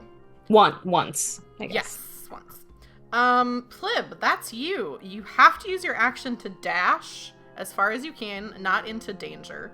But you do have a bonus action, which also you might be able to use. Well, you don't have your sword, so I don't know. So Plib turned around, saw the pumpkins, screams, drops sword and shield, and just yells, "Run!" But before he does, he's gonna cast a spell. Okay. I'm gonna use Shield of Faith for I think I'll give it to Smur as well. like With this. Shield of Faith, to cast it, you're supposed to use a small parchment with a bit of holy text written on it. I imagine it's a really dirty scrap of paper that all that's written on it is the word friend. That he like chucks haphazardly at Smur as he turns and runs up the stairs. So I don't know how the stairs with movement works, but I assume with 30 feet. Yeah, it's just I think you can get to the top of the stairs with. Well, and if you're out of line of sight, are you afraid anymore? I don't think so. You can make a save at the end of your turn if you're out of line of sight. Which, I mean, your characters wouldn't. You couldn't have done, that. I don't think, Melanie, because you would have had to run past the bad guy. That's true. Mm-hmm. So Plib, go ahead and make me another wisdom saving throw. I think it is at the end of your turn anyway. What language is this written in? This scroll that you tossed at Smurf. I think it's Goblin because it's handwritten by Plib. Okay. I didn't know if it was he made it or if he stole it. Oh no, he made it. By the way, if you didn't know, that's +2 bonus to your AC. Oh, cool. Is that a concentration spell, Plib? It is. Okay, let me put a little mark. You said wisdom saving throw. Oh, these. And that'll be a total of 16 with my buff. Oh, nice. So yeah, you get upstairs and you are no longer scared. But I am gonna put that for concentration. I think it's once he gets to the top of the stairs, it's the sight of his bed that's still there. That's just comforting to him. That's true. The other thing you see though when you get to the top of the stairs is probably not that comforting. Oh. Which is let me see. Do that. And let me do that. And where is... Oh no. So you can see this because you're basically at the top, but you don't have to like duplicate your token. But at the top of the stairs, you see like kind of right at the very top, this, actually I put it in a spot where like it, oh yeah, it's hovering, it's basically hovering above the stairs. And then this other one is off to the side. So it's not like completely blocking your way, but it is there. Yeah. This other little bedsheet ghost. I think that's Quig. Because that was your action, a bonus action movement. Wait. Yeah, that's my turn. Why is Quig? Sorry, I don't know why I said Quig. Why is Quig on our turn order twice? I don't know. Cheater! That's I think why I got confused. Okay, let me remove the second Quig, this imposter Quig. The next thing in initiative is one of the monsters, which is, let me see where these. How big is the bug? Is it a medium, large? Medium, yeah. So it's the same size as all of you. Okay, so that's. Wait, are we medium or we're are we small? Oh, you're sorry. I'm used to playing. No, I know. I was just curious. Creatures. They're medium. So, you all are small. Yeah, so it is. So we can use Fury of the Small. You can use Fury of the Small. Very good. Correct. Very good. Okay. Let me see. All of these creatures are medium. I know that the little like these ghosts look really small, but they are still medium. Okay, that one is there, and that one can see you. This one is here. Okay. I need to find my windows. Perfect. Plib. This one here is going to use its movement, and I'm going to move it on... Well, no, that doesn't really make sense. I'm going to move Plib, you into this spot. Into the second. Yeah, because that's basically where you are, but like you're kind of in both places a little bit. But this monster, this ghost flies up to you, and is going to use an attack. Can you make me a Constitution saving throw? Oh, so many saving throws. Constitution? Yes. Certainly. That'll be a total of 18. Perfect. Okay, so that is a save. But for some reason, why is this? Oh, here it is. Okay, so you take 9 necrotic damage. Oh. But the save is good. Yes. So that's all that happens is you take 9 necrotic damage. This other one is going to fly up to Candle Papa. Not Candle Papa. And can Candle Papa make me a Constitution saving throw? Can he? Let's find out. Also, is Candle Papa immune to necrotic damage? You. He just rots faster. I think you just said poison. It does not seem to be opening Oh, okay. Let me. the character sheet for I'll me open the character correctly. sheet. No, not immune. It's being very weird. Only poison. Okay. So maybe I'll make the roll if it's not working for you. Yeah, it won't let me open Candle Papa. It'll let me open all of the others. Oh, that's weird. Okay, I'll make a con save for Candle Papa. Did it go? Oh, that's a nat Come one. on, Candle Papa. That's pretty bad. Oh. Candle Papa's No. gonna take some damage, definitely. And I'm not on the right one. I just want you all to know, chat, everyone watching, this is Taylor trying to kill Santa. So No. You already killed Santa. Yeah. and brought him back. Yeah. And also we're Santa. We were Santa for a little while. So actually you've been trying to kill Santa for a while. That's so true. Just everyone out there, Taylor's been trying to kill. She's on a mission to kill Santa. Call me Jack Just Skellington. so you know. So these purple and green ghost like whiz over, one to Candle Papa, one to Plib, and like reach out a ghostly hand, and you just feel like your life essence being sucked out of you. Candle Yikes. Papa starts to like shrink and wither even more than he already was as a zombie. Aw. Definitely not good. Drez, that's you. Alrighty. So I am going to, as a bonus action, cast Ensnaring Strike. Okay. Hold on. Let's see if I have to. How many slots do I got? Might as well do it at level 2. Okay. Well, that would be if I, hit. Okay, so you do that, and then it's kind of like a smite, right? So the next time you hit, that's what happens. I'm pretty sure. Hold on. The next time you hit a creature with a weapon attack before the spell ends, so it's up to 1 minute. Okay. And is it concentration? Yes. Okay. So Because I'm trying to, snare him with a big vine. So I'm gonna aim at this bug, since he's obviously threatening.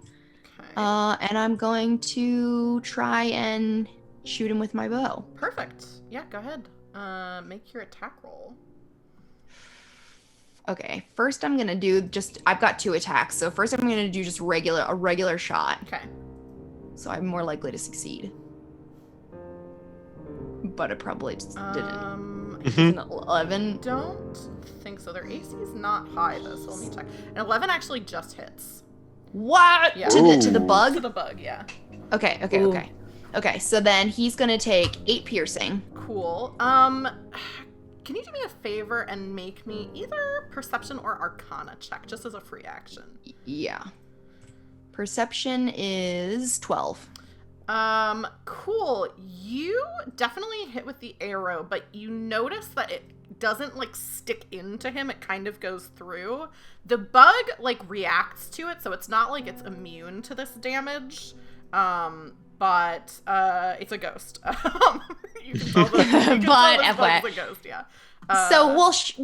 Crap. Then does it? Okay. Well, so I did the 8 piercing, but then it's supposed to make a strength save or be restrained, unless it can't be restrained. Let me check that. Yeah. So you do that, and you use the spell. The spell's still like in action, right? Because you can use it on other people.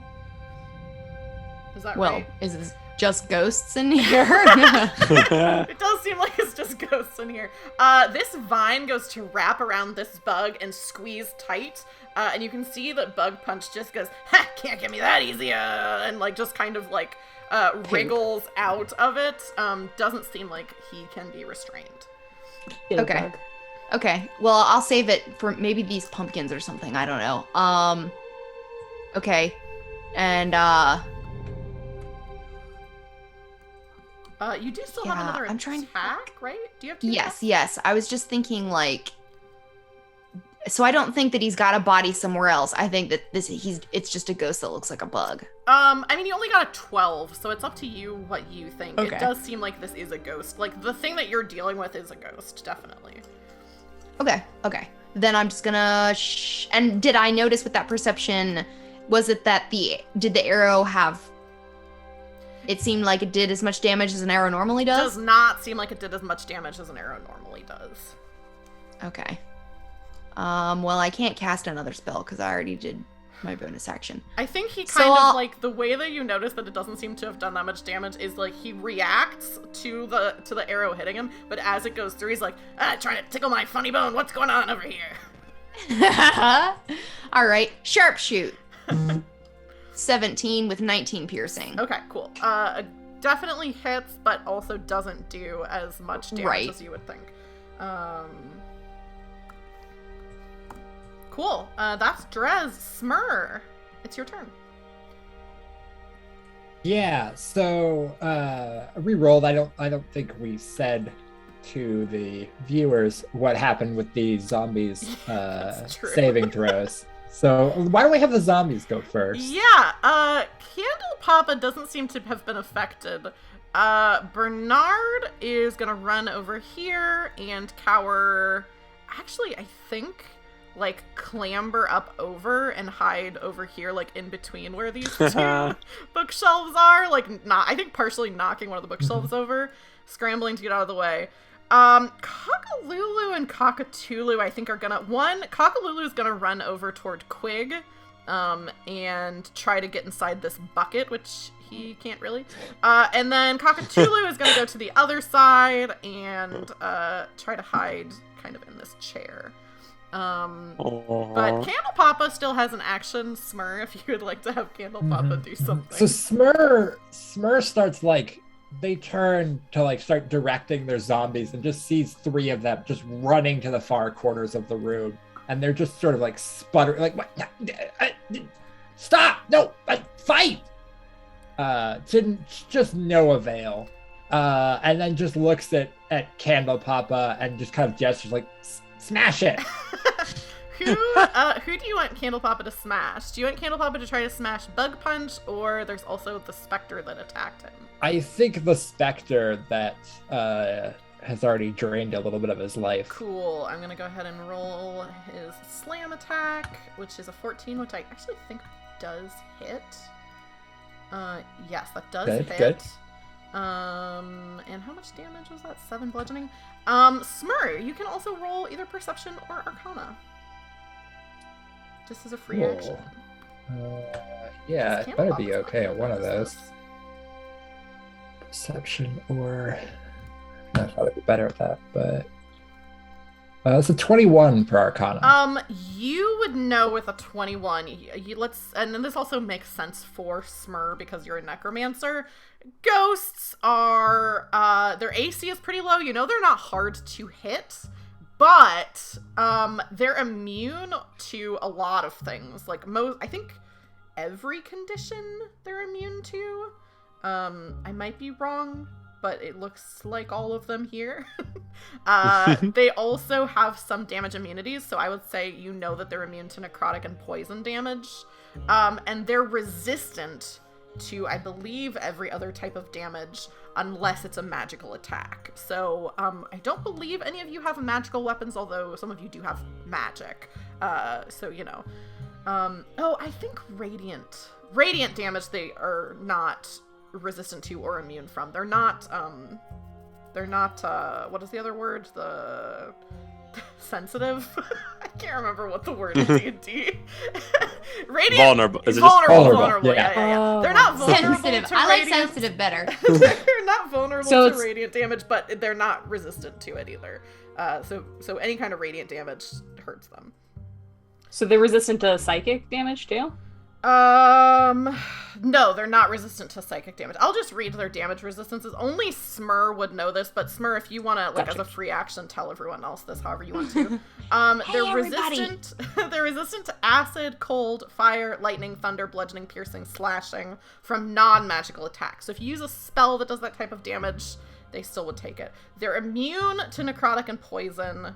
And then I believe every condition they're immune to. So charmed, exhaustion, grappled, paralyzed, petrified, poisoned, prone, restrained, unconscious. They're, and I think with the 21, you know that that's probably the case for all of the ghosts that are in here, because it's just a ghost thing. It's a ghost thing. You wouldn't understand. That's what actually. Let me retroactively say Bug Punch is looking at Smur as Smur's sizing things up and goes, there's a ghost thing. You wouldn't understand.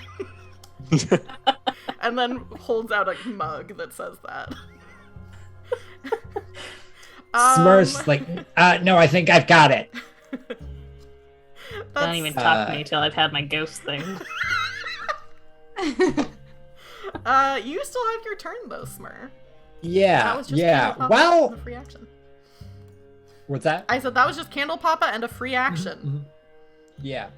While this is going on, I think especially while Bug Punch is like doing his whole like gotta do a quip, he doesn't notice Giblets scurrying up the pumpkins to get close to him, Cool. and actually just kind of like reach out a paw up against his leg so that Smur can go ahead and cast Bestow Curse on Bug Punch, Nice. and he'll need to make a Ooh. wisdom saving throw. Cool. So can curses not be created? They're Yes. This is dude, this is the first curse in a new world. Oh my god! That's true. That you know of, I guess. I'm gonna put Yeah. Giblets on here. Josh, you Ow. should have control of them. There wasn't a weasel thing, so it's Giblets is a rat, but gets the point across. Close enough. Okay. Cursed. You said wisdom saving throw? Yeah. Which my DC is 15, I believe. I'll double check that. Yep. Spell save DC is 15. Okay. Where is my thing for Bug Punch? Oh, here we go. Okay, wisdom. Oh my god, just fails.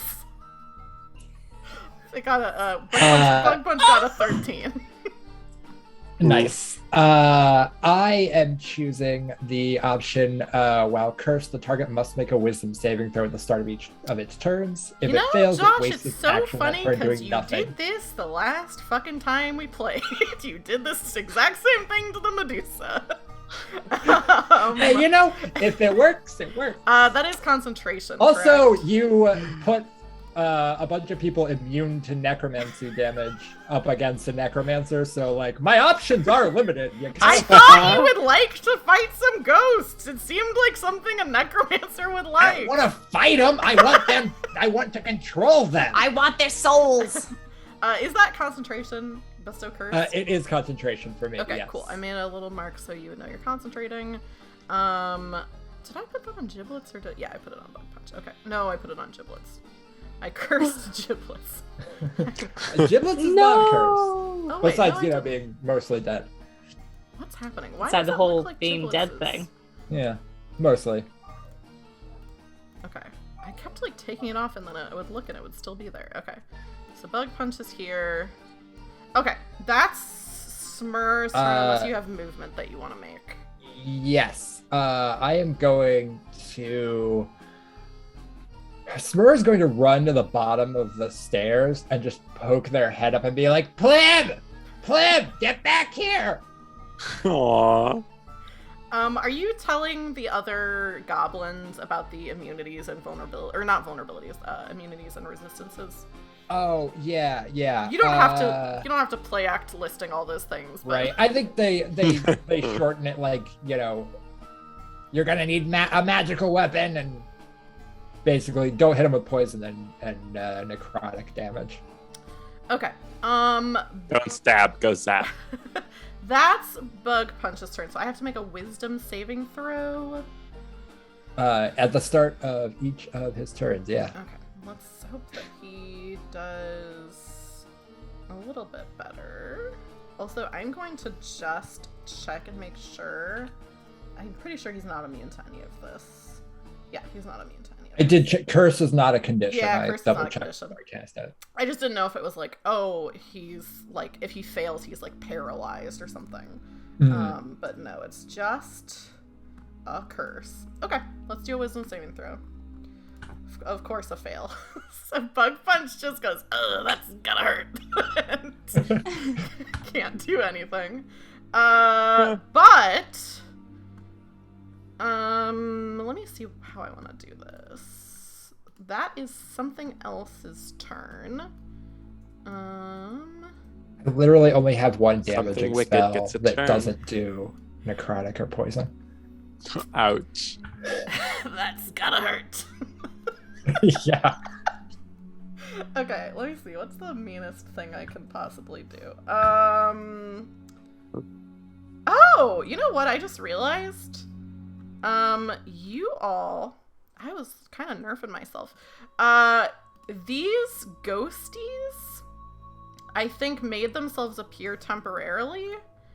And then you see they disappear again, which is not an action. It is just a quality about them that I was forgetting. They are not visible. Okay. I've got two of these. Let me see. I can still see the one by Candle Papa. Can you? Oh, that's not. Oh, wait, that one might not be visible either. Hang on. That one is visible. You can see those. The other ones are not. Actually, should I check this? Because sometimes Roll20 That one's kind of cute. put everything in here. Okay. This is going to be Smur. You. I am going to be moving the tokens on a different layer to keep myself honest. Smur, can you make me I believe it's a strength saving throw? Yes. Strength. Okay. Oh, it's actually just a strength check. It's not a saving throw. I don't know if that matters. It does not. I guess you, wouldn't get the +3 because it's not a saving throw, right? Right. I was gonna ask if I can see Clib, but it doesn't matter. So let's see. This isn't a good one. That's a 17. Okay. Let me roll something. Nice. Hell yeah.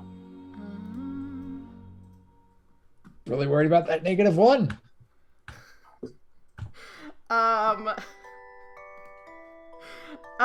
Do you want to roll a strength save again? Because this creature also got a 17. So, I could be mean and say that you have a -1 to it and they don't have negatives to what they're rolling, but I'll say it's just a reroll. So give me another strength roll. Okay. That's 11. Let's see how this one does. Oh my god. Yeah, of course I rolled poorly. Yeah, it did not roll very well. So... Dang. Okay, so nothing happens. This combat would be so much cooler if I could ever roll. As a DM, that's really my main problem. What does that conflict look like or feel like? I was gonna say, what is you happening? feel something fly through you, and feel your feet start to almost lift off the ground, and you just, like, when someone, it's like the thing when someone's trying to pick you up and you don't want to be picked up, so you just, like, make, like, just make yourself dead weight, and, Smur is very good at that. Yeah, you rolled better on a bad stat than this thing did, and so it didn't happen to it. But I do have another one of these ghosties. What do I want the other one to do? Oh, you know what? This is the smartest thing. I'm gonna have this other one also just come over to you, because they have a lot of movement. Oof. Yeah, they're fast. So go ahead and roll me another strength. And let's see. That's Feels a like 2. bullying. Luck could not hold out. Okay, so this time it got a 17, so that definitely wins. So you feel really good about the fact that you managed to keep one of these things from happening to you, and then you feel the sensation again coming from another direction. Something like flies through you, and this time carries you up into the air. Go ahead. Let me see. You're gonna take some damage. Yeah, how tall are the ceilings? Not super tall, so I don't think it's a ton of damage. Ooh, we just got a stretch redeemed. Oh yeah, everyone give a little stretch. Oh my god. While I roll some damage. My back did just crack immediately. Thank you, Minstrel's Tale. Thank you, Minstrel's Tale, for the stretch. Okay, so this time, Smur, you are smacked up into the ceiling and then fall flat on the floor. I don't think you're Rude. prone. Let me see if you are. You're not prone, but you are going to take 10, believe bludgeoning damage. Well, it doesn't say damage type, but I would assume bludgeoning. 10 bludgeoning damage from being smashed into the ceiling and then splatting back onto the floor. Ouch. And can you make me a concentration check for that I curse? can. Can I see? That's a Constitution saving throw. Yes. It is a Can I see Constitution saving Plib? throw. I don't think you have to see Plib. I think you just have to be within 10 feet of him. Is that right, Jordan? Let's I was see. definitely within 10 feet when I got lifted up into the air.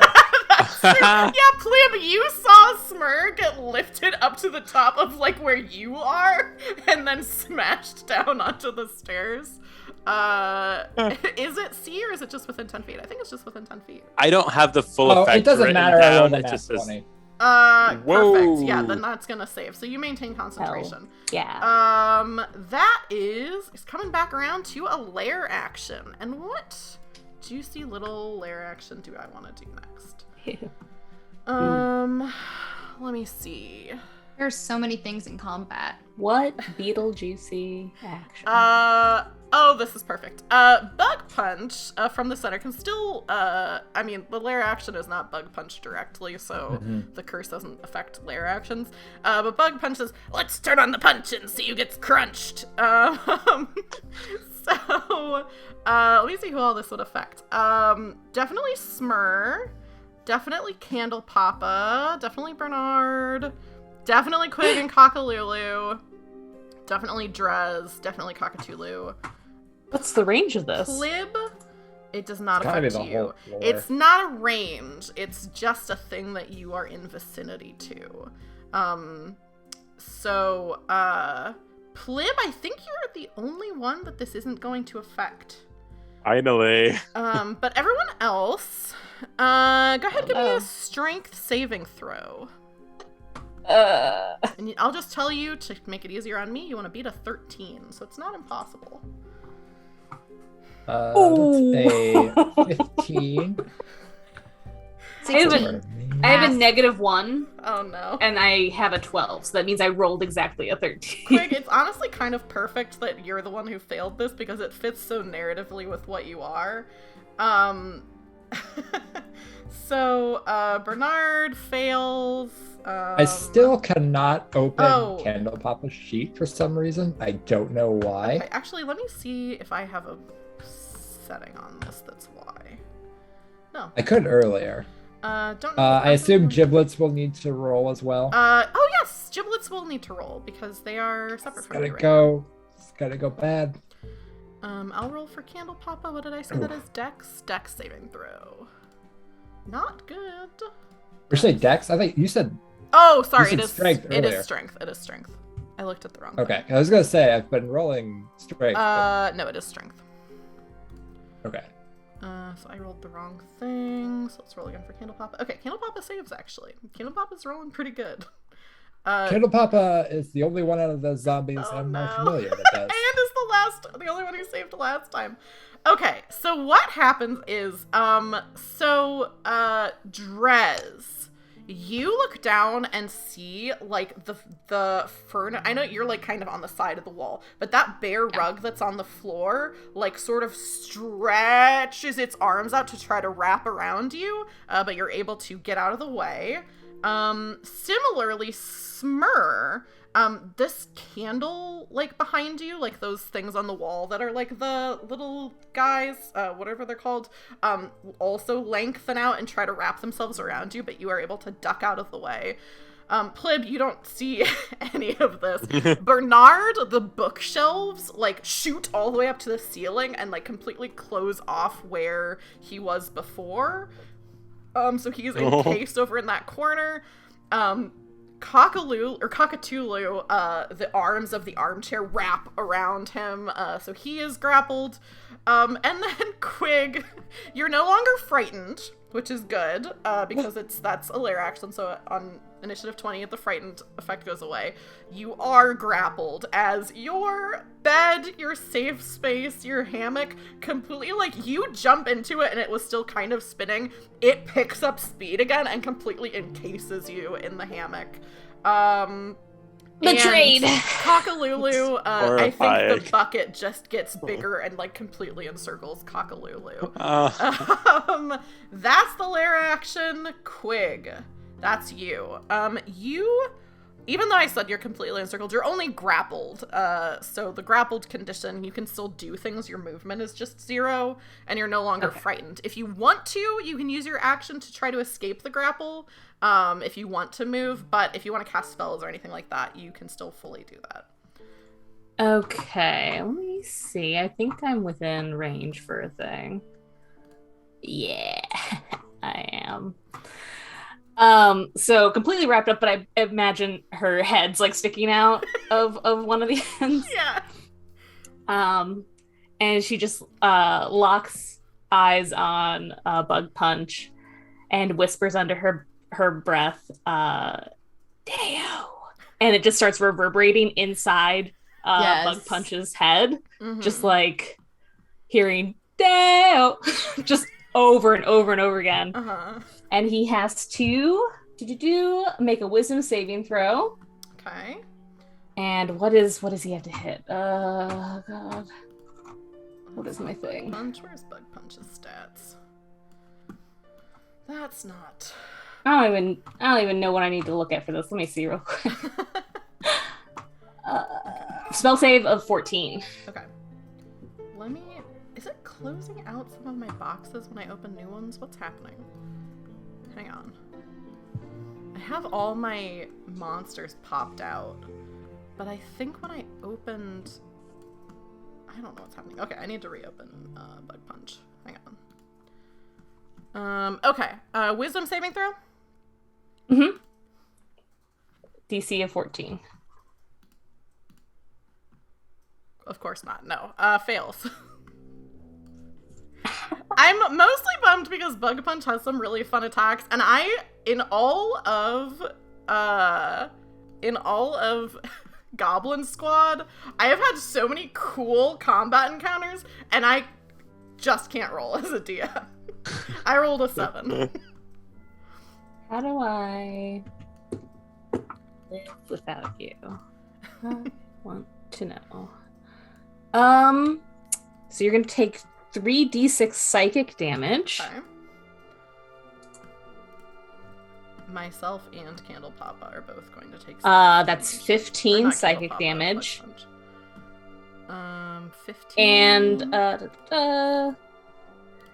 And this creature must immediately use its reaction, if available, to move as far as its speed allows away from you. Tag. Monsters do have to roll sometimes. You can't really do much against a bestow curse. Okay. Does it have reactions because of the curse? Well, I don't know if it does. It's just action on its turn. Okay. So it doesn't. Yeah, I mean, Bug Punch can still move and all as well, even.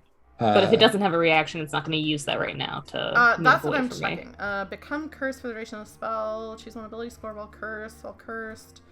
If it fails, it He has to make that so wisdom it still has saving. bonus actions. I don't know if that affects anything. Yeah. Okay, so Bug Punch has to run away from you.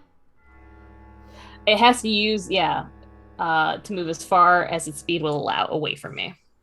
Okay. Get out of my pumpkins. Let me see something. Can it? Oh, this is so perfect. Cool. It is going to go straight up into the air, through the ceiling, onto the second floor. Whoa. And Bug Punch just says, "Get me out of here!" Am I right? And just goes through the ceiling. That's Quig, I believe, unless you have a bonus action or movement. Bahumba. I guess I see Drez over there, and I'm just gonna kind of like snort do a really wet snort of a loogie up into my So gross. my nose. And you have a bardic inspiration, a D8. I'm gonna zoom out a little bit on the map so that people can see the second floor, which will make it a little bit harder to see everything. Bardic Inspiration, does that for everything? You can you have a D8 for sorry, I clicked over to the wrong thing.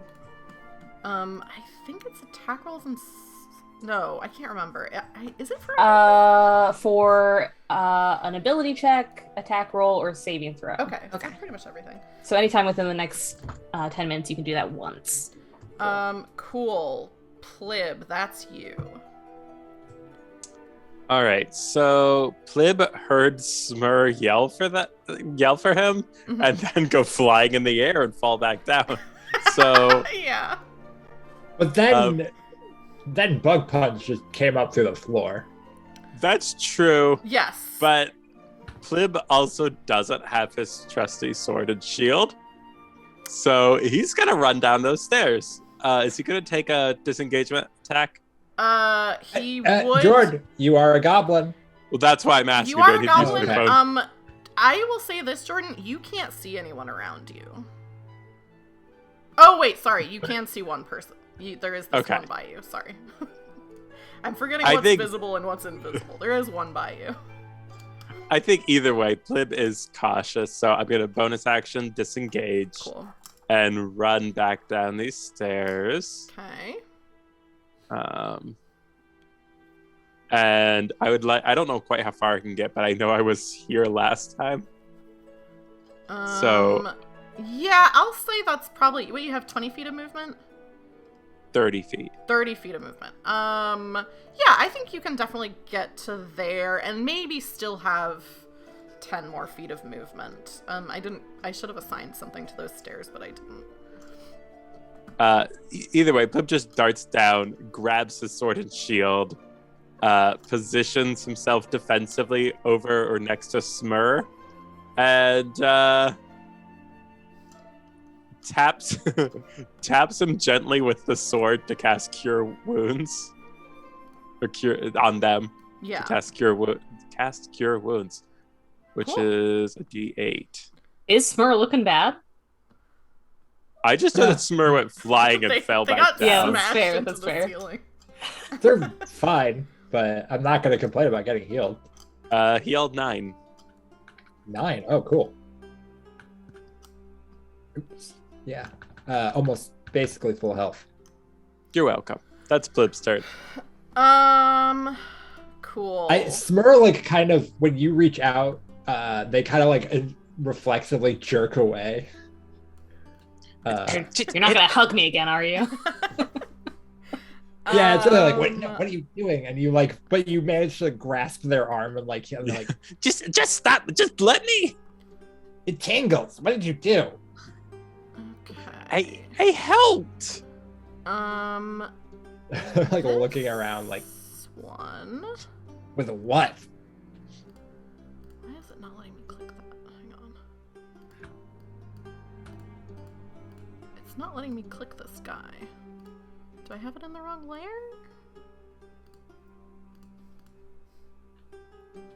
What's going on? Oh, I have it in the wrong layer. Yeah, if you can't click on the monster, then I think it just doesn't get to do anything. Yeah. No, I it's don't fair. think Throw those 'em are out. rules. Josh, that's very, the very energy of like, it didn't scan, so it must be free. Awful. I'm just saying we gotta keep things moving. If you can't click on the monster, it doesn't- I figured it out. I do anything figured this it out. I am going to have this one come over here. And That's so actually, I cute. think come to Smur and do this. Is can it you an give me attack? a Constitution saving throw? It's Oh, darn it. not an attack. No. But I do have, Or protection. Yeah. yeah. So that'll get it up to a 10. That's not very good. Okay. A 10 is actually exactly what you need. But you are going to take 15 necrotic damage. As Dang. this thing comes up to you, and, like, Even I with the think just, save? like, yeah, the save does not affect the damage. The Oh. save affects something else. Oh. So just slurps up some of your life energy. And this other one's going to do the same thing. Well, Plib, I just for flavor, Plib next to it is trying to use his shield to defend, but like you It's can't just because it's going ethereal. through. Yeah. Candle Papa can take an attack of opportunity though, Smur. Because it went yeah. I think out I of the can way. get his sheet open now. I fixed the problem. Big And then I'm weird. gonna need Is one of those another- things by Smur, was one of them covered in a white sheet before? No, white sheet ones are different, but you can't see them anymore. Candle Papa got a 6 to hit, so I'm Oh, gonna Okay, Buddy. assume not he, gonna hit. Can Smur, can you make me another Constitution saving throw? Well, I need to make 2, right? Because I still am holding concentration. You'll need to make 3 then, I believe. Because you needed a Constitution save for the first attack, you need a Constitution save for the second attack, and then you need to make concentration checks for both of them. Okay, so concentration check for the first. No, I only need to make 1 Well, no, that's an 11. So you do still take the So I damage. do say- so Well, you- that's for the constitution. Yes. The Concentration. For the concentration. Okay, Yes, so that's the you concentration. The maintain first concentration. Cool. which does succeed because of Plib. Okay. That is a 13 to save for the second ghost. That is a success, but you are going to take 12 more necrotic damage. Woof. And It is a very good Oh. thing that you healed me. And Seriously. then another God. 11 Perfect. because of Plib. So you maintain You concentration. are but welcome. You are taking a lot of damage as these two A things lot of damage. are spinning around you and like literally sucking the life out of you. That's their turn. Drez, that's you. Have the things that disappeared, were they the things that attacked Smur before and threw him to the ceiling? You give me a probably Arcana check. To Oh, see if geez, you know that's about terrible. ghosts. Well, somehow I know something. 14. I think like Drez could reasonably think that. I don't think that's like gonna be certainty. But Yeah. you're like, oh yeah, maybe maybe that's where they are. Okay, perfect. Then in that case, I'm gonna drop my ensnaring strike because I'm not gonna grab anybody, Yeah, makes and sense. instead I'll cast Fairy Fire. Okay. Yes. Like right in front of Smur, so it's a 20-foot cube that's gonna outline any creature in blue, green, or violet if they fail a dex save. Okay. I'm going to draw a 20-foot cube just to make sure that I know exactly where you're pointing this. So you want the center to be in front of Smur? Well, I guess one in front of that. I want it to go to the wall. I don't want to waste any. Okay, so 5. I'm drawing it in the center just so I can draw Yeah. it, but that's not where I'm putting it. Okay, so that's 10. 20-foot cube. 5, 10. Was it a cube or a sphere? Cube. Cube. Okay, so you just want it like right here? Right now. Oh, Right yes. in front of yes. Smur. Well, put it like a 5 feet to the left. Well, because Here? you don't really want to catch Smur and Plib in it. But I don't know if they're. But like, Drez That's doesn't true. know if they're behind you or in front of you. Yeah, that's perfect. That's There. fine. There. Yeah. Where it is? So Okay. any creature in that has to make a dex save. Okay, so that includes Plib and Smur. So go Yeah. ahead and roll Cool. dexterity saving throws. Plib fails. Smur succeeds. Oh, no. So Plib, creatures are gonna have advantage on attacks against you, because of fairy What fire. What color is the light? I need to know. I think I would choose mine to be violet. Violet. Wait, does it have to be Nice. every creature, Yes. or is it just enemies? Okay. Any Every- Every creature. Yeah. Blah. Flip is glam. I'm gonna put this on you for that. And then these. Okay, so I need to make some rolls. Dexterity saving throws of 14. Okay, this Light 'em one up. is lit up.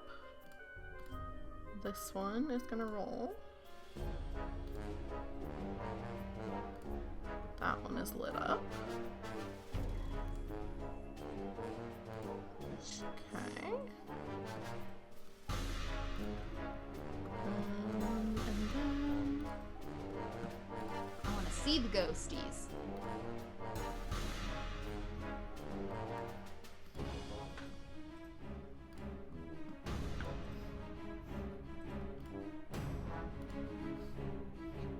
just checking some things out. So Plib lights up. These two ones that you can already see light up. Nothing else appears. Balls. Oh no. Well, at least we have advantage against these two things. You do have True. advantage against those two things. Yeah. But And me. I wanted things to light up and not be invisible. Gosh Yeah, that'd dang been it. so badass. I'm gonna get rid of this square because it's not doing anything now that the spell is cast. Is that correct? Or Yeah. does it still do something?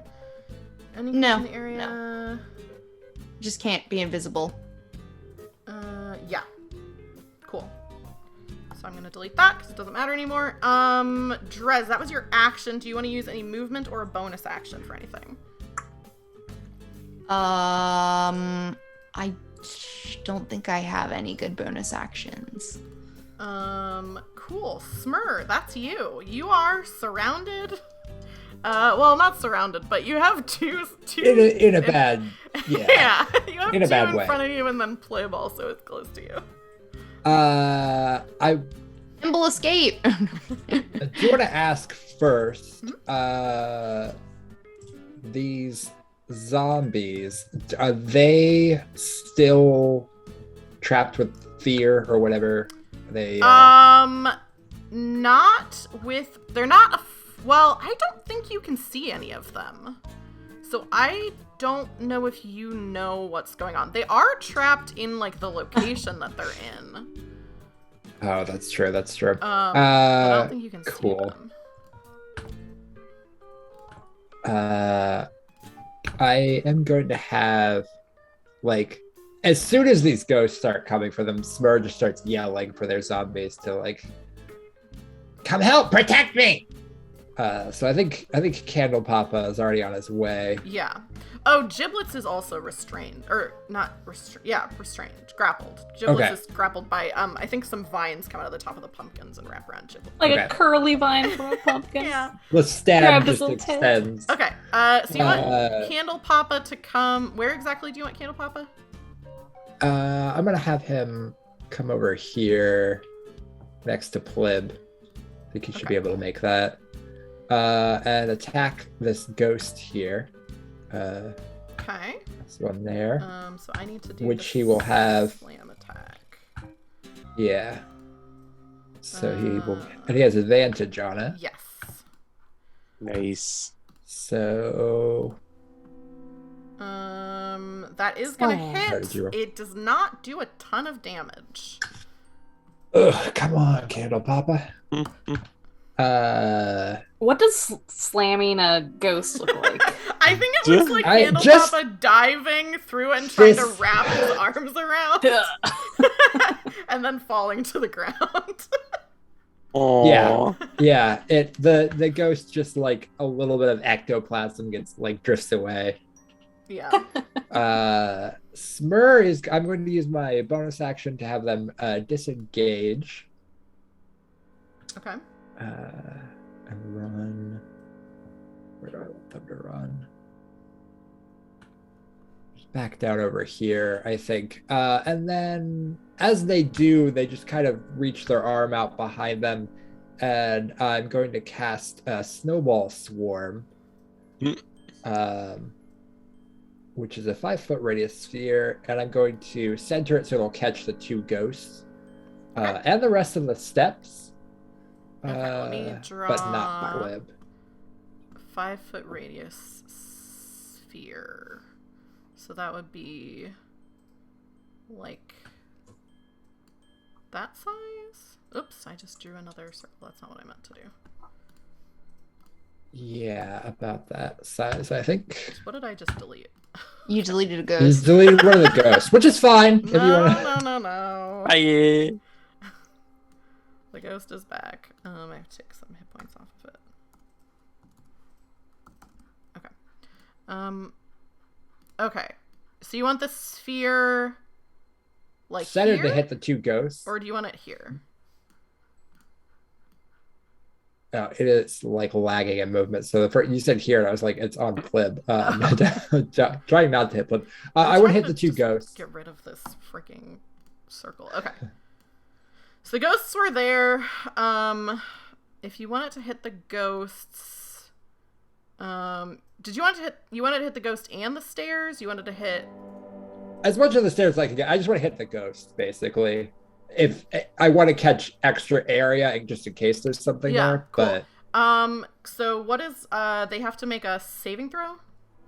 Dex saving throw, yes. Okay. I'll throw it in the chat. They need to make a Dex saving throw, and then they're going to take. Oh, and I'm casting this at 3rd level. Okay.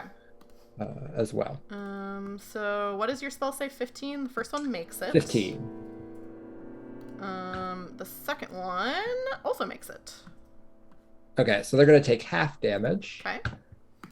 So they will take 4 damage. Okay. What a shitty little roll. Okay. It does look like they each take the full damage.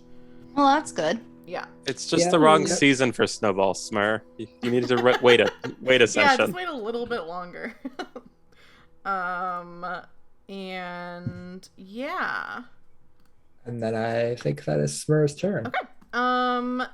I think let's have Bug Punch go. And they have to make a Wisdom saving throw. So let's do that real quick.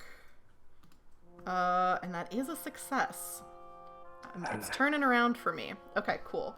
So they get to do something fun. And what should it be? Okay. Let me see where. Oh, I don't think that Dissonant Whispers continues. I think it just is the one time. I don't know. You would have to check your spell if it's concentration or not.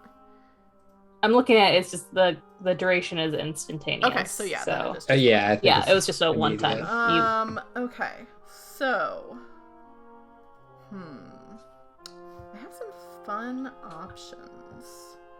Yeah, he It's should come always back. concerning. Actually, Do we really want him to come back? Let me see. Yeah, he should come back. I think he should just get out of our house. I don't think we need to. Definitely shouldn't run away. He should. Oh, he's not gonna run away. Okay, let me see. This is pretty good. I think. Ooh.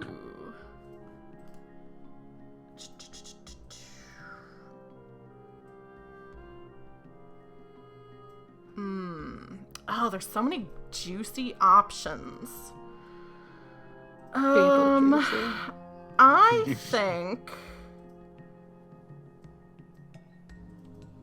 think it's gonna be okay. Drez and Smur, roll me a d20.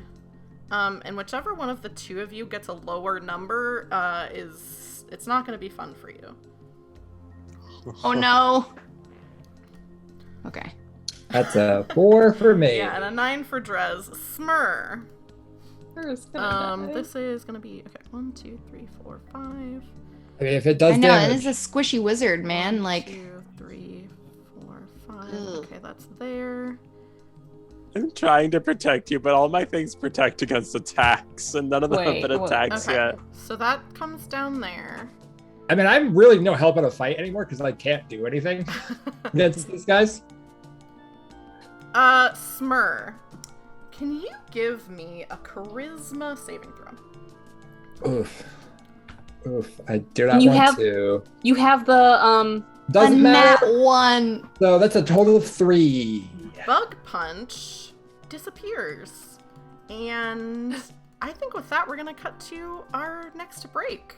We're gonna be back in Right. 5 minutes, and I think with that we're gonna be wrapping up. After the 5-minute break, we're gonna be wrapping up our one shot tonight. Make sure you stick around to see what the hell just happened. Come watch me die, everybody.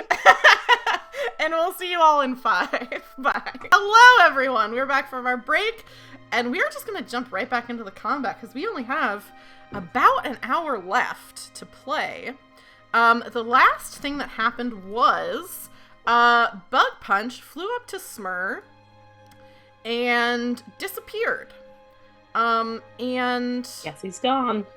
On. Good news. Josh, I'm going to give you a choice. Oh boy. Would you prefer to try your hand at a Bug Punch voice and do some jokes? Or would you prefer for me to continue doing Bug Punch? Because I'm afraid what just happened to you is that you got possessed. Yeah, I figured. The voice I can do, it's the jokes I know you could do far better. And I don't really want to inflict that on anyone. If you think, watching. here's what Can I'll I say. get a little taste, If though? you think of any good quips, just jump right in as Bug Punch. Gotcha, okay. I want to share the joy of doing Bug Punch's voice with you as a consolation prize for being possessed. At least he's not dead. You're not dead. Yeah, I'm well. And how find the out. tables have turned. Partially undead. How the turntables. The curse is still The curse active. is still active. Okay. So Wild. actually, oh no, I'll still roll it because it'd be too complicated to have you roll it. So that happens. Smur. Oh, hang on. Let me see if this is a thing. I want to see. I need to read the wording of this so that I know what Bug Punch can still do.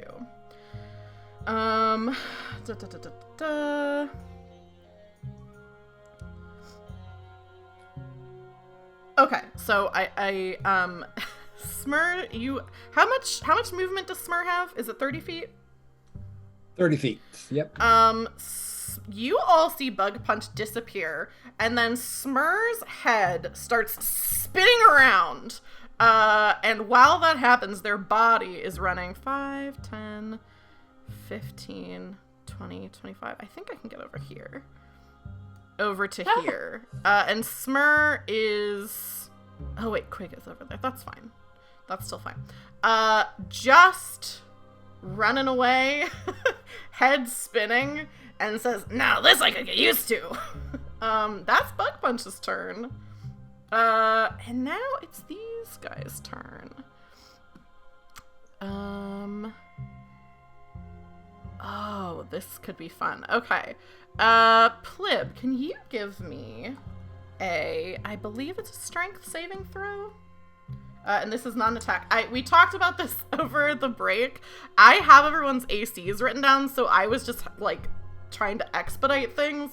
But then realized that both Quig and Plib have, like, reactions and stuff that they can do. So I will now be saying what the rolls are and, like, you know, asking about AC. And I gave Smur back some hit points because I was being unfair. But yeah, I believe That strength save comes to 15. it's not a strength save. It is a strength check. A strength check. Let me re-roll that. Back to check. Check it out.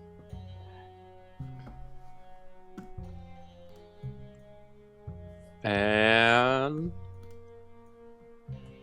a 13. Okay, why did that not roll? Okay, hang on, let me see. Okay, can you give me another one, please? Oh no.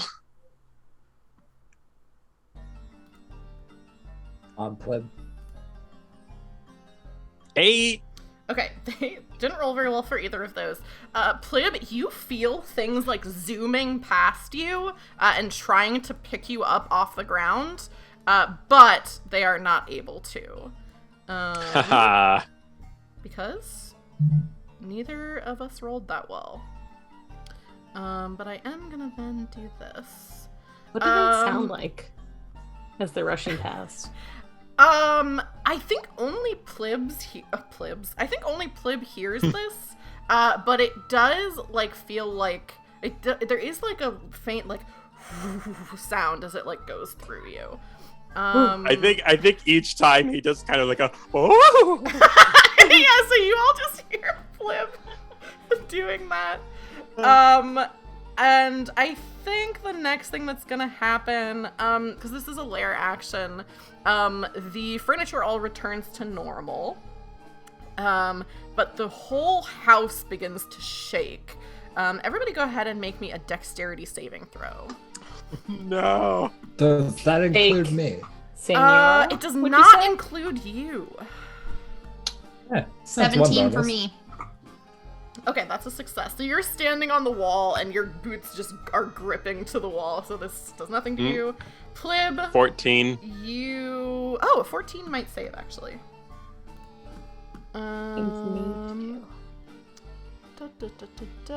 Yeah, 14 saves. Okay, so you all save. The whole room begins to shake. Josh, do you want to roll the saves for your zombies?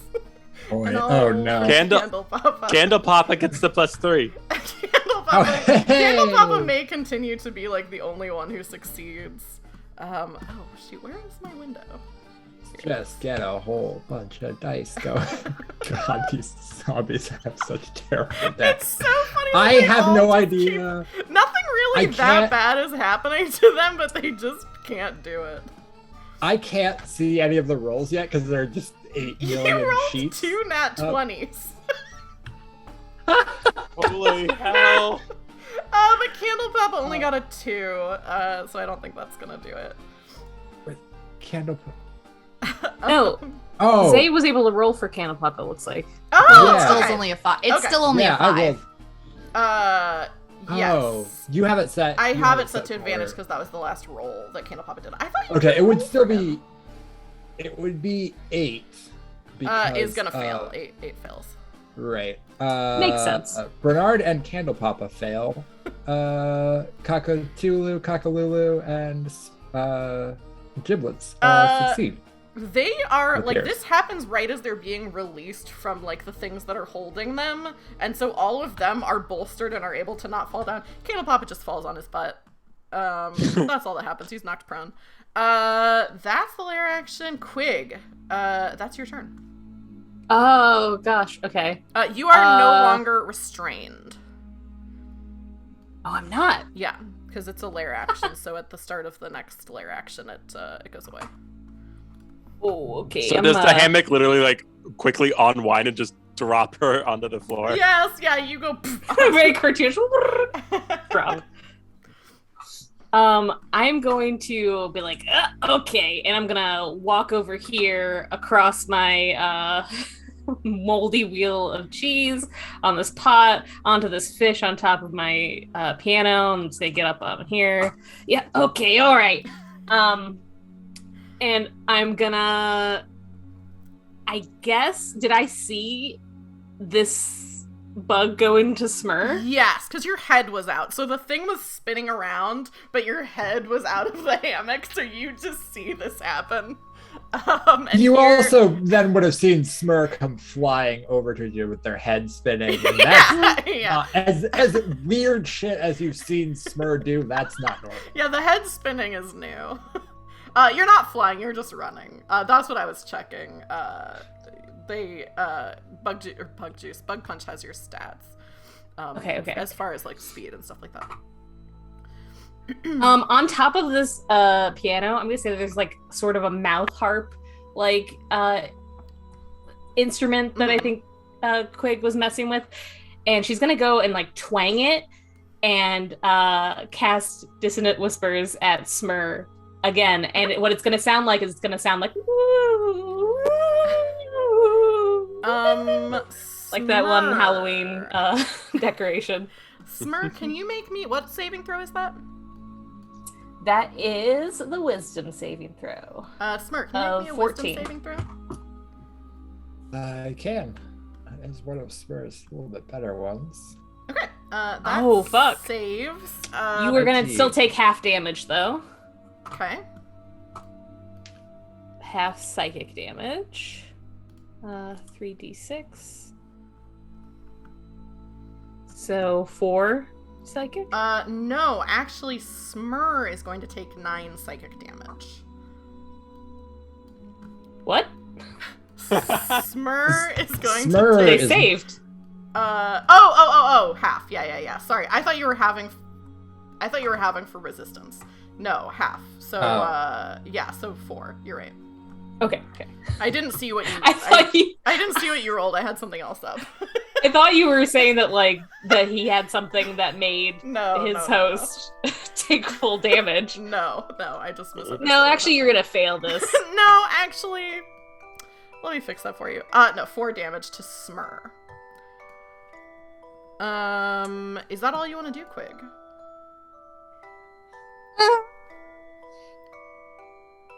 Feel like Plib's been getting rocked a little hard. So gonna slam her little feet down on top of the piano and give you a bardic inspiration. Sweet. Wow, wow. Cool. Let me put this over here. That is Plib. All right. Plib finally has his sword back and does not like what he's been seeing. So he's going to turn on this little specter that's right next to him. I don't think he quite noticed that it was Bug Punch that did what happened to Smur. Yeah. So he's focusing a little more on the specter. Mhm. Oh, go ahead. No, go ahead. Go say what you were gonna do. I think he's just focusing more on the specters, so he turns on this one and just shouts, "What did you do to my friend?" and is gonna run it through with his sword. Okay. Yeah, go ahead and make your attack. So that'll be a short sword attack. Ouch. 7 total. I can use Bardic Inspiration for attack rolls, ahead, right? Go ahead and roll Bardic, yeah. If you want to. It's a D8. It's a D8. We know their ACs are fairly low. Yeah, so that has a pretty decent chance of hitting. I'm gonna do it. I think it was an 11. Which gives you like a 50-50. A 6, so it's a 13. Okay, so 4 piercing damage. Well, we'll start with 4. Okay, well, we'll start with 2. Okay, so 2 piercing damage. Yeah. I might as well throw Fury of the Small on this attack. So Okay. make that 5 Get extra 'em. damage, So, rounded down. 2, it's rounded down, yeah. 2 extra damage. And then I'm going to expend a spell slot to do Divine Smite, Perfect. which is 2d8 radiant damage plus a d8 if they're undead. They are undead. So Go Nice. for it. 3d8, Love a paladin. which will I know. be 15 radiant damage. Woo! Plib, do you want to describe to me what happens as you poof this specter out of existence with your magic?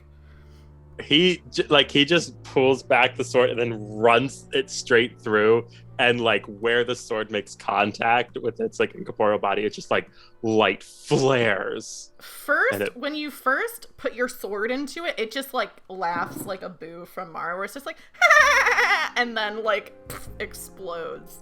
Plib, do you want to give me, I'll give you a choice. Either a history check or a religion check as that happens. Ooh, interesting. both of them are bad. Let's do history. Okay. Okay. Yeah, you see Total that of happen. 8. You see that happen. Is there Okay. anything? That was, I think, an action and a bonus action. Do you want to use your movement? Do you have more attacks? Yes, I have another attack. Yeah, so yeah, he's yeah. gonna just keep that momentum and charge the other one. Perfect. Oh my gosh, I forgot. Are they still glowing? Would I have Yes. had advantage? Yes, you would have had advantage. Yeah, which doesn't. Cool. Yeah.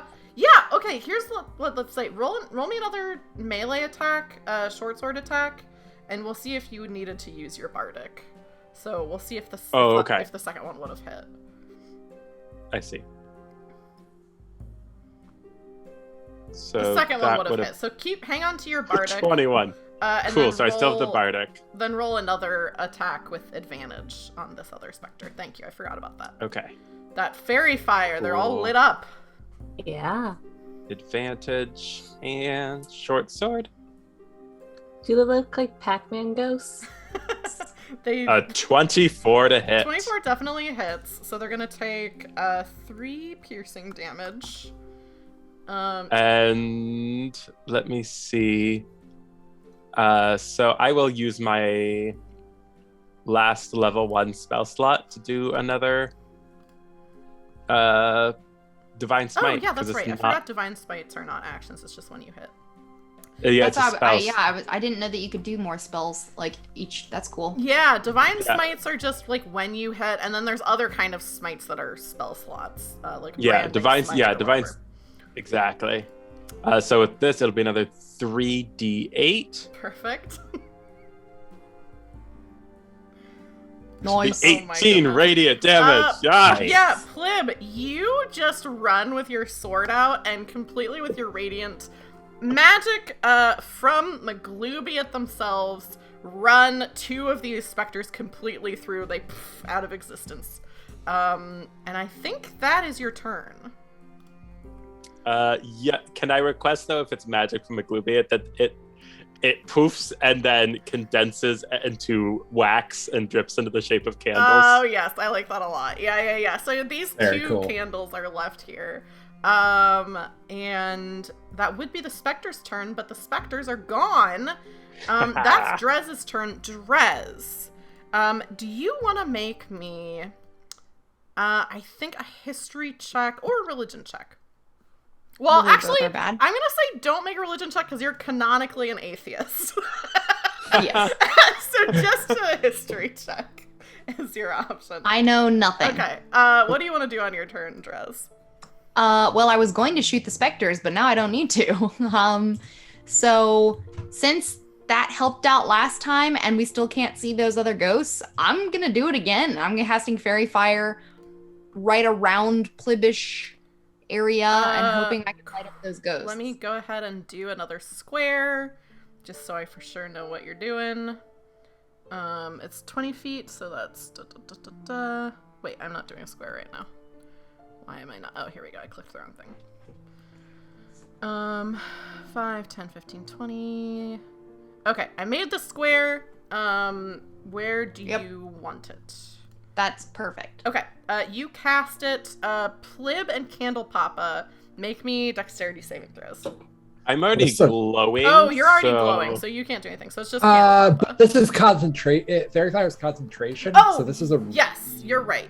So Betting on Plib it. does need to roll again because it's a new. It's a you new one. stop glowing and then you start glowing again. Oh no, I don't. 18 to save. Perfect. Nice. Yeah, Hey, so and that's you- a 16 for Candle Papa because he's still within 10 Yeah. feet of Cliff. Oh yeah. So Sitting on the floor, he dodges. So Drez, nothing lights up in that area. Oh, poop. So No. either they're not there or they're immune. Or they're just on a different plane. But you don't have to have concentration anymore on anything, so I'll take that off of you. I'll get rid of this.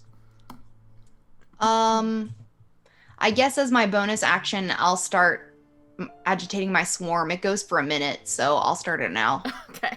So what does it look like as you agitate your swarm? Yeah. I'm really angry. What is that I'm really euphemism? mad. I'm agitated. And so that agitates my my fairy friends, essentially, which all look like centipedes, giant centipedes. So they just start, like, you start seeing my clothing start to ripple, and then you'll see a centipede come out and wrap around my arm and go up and go down through my hood and then back. So it's just like constant movement.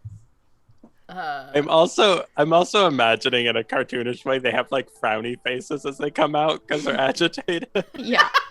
Yeah. I'm just imagining they're clicking A their cockroach climbs onto Drez's head. Smur, that would be your turn, but you are currently incapacitated. Actually, hang on. Incapacitated. Do you lose concentration on incapacitated? Probably. I think you do. I think that this has come up before. Incapacitation. That suck. So all the zombies are just loose. Oh no! No, the zombies, that's not concentration on animal The dead. zombies are I don't still think fine. they're gonna do anything. You do if you lose concentration on a spell if you're incapacitated or if you die. So Bummer. you do, unfortunately. That would have been really interesting. That would have Actually, been really funny. Okay, just because it would be funny, Smur, make me an Arcana check. Okay. Because this is too funny of a thing to pass up, and I like the idea. What do they have going? You don't know. Okay. That's a 20. You are kind of... Okay, so Smur, what's happening to you right now, which this is part of possession, is you are incapacitated, but you can still see, hear, like, all of your senses are still active. You just don't have control of your body.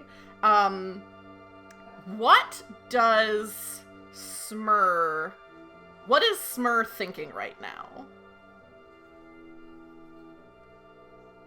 I mean, mostly just panic, I think. And confusion. Just like... Also, like, their head was literally spinning around for a bit, so they're just, like, very disoriented. Yes, you're seeing the room, like, spinning around you, and as that's happening, you are kind of pulling your magic around you just as, like, a panic, like, defensive mechanism.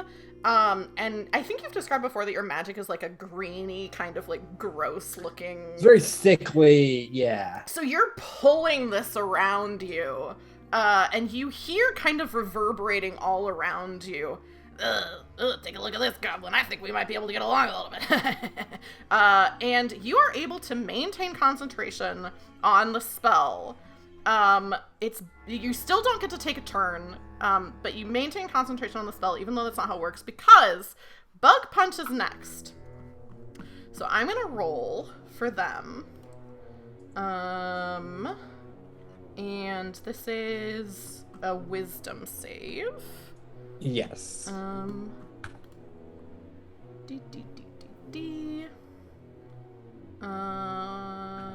me pull up Bug Punch. Okay, let's see. Okay, that is a failure. So what the rest of you all see is Bug Punch just try to move, and his feet are, like, suctioned to the ground. Well, you see Smur trying to move, I guess. You don't see Bug Punch. Trying to move, and then... Oh, sorry, I did not have Skype open, or did not have, Zoom open, hang on.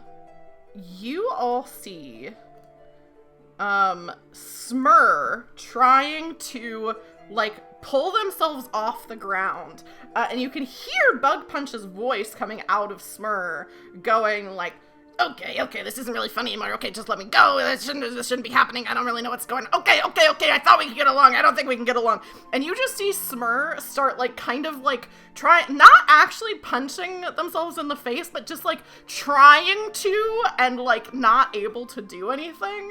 That is Bug Punch's turn.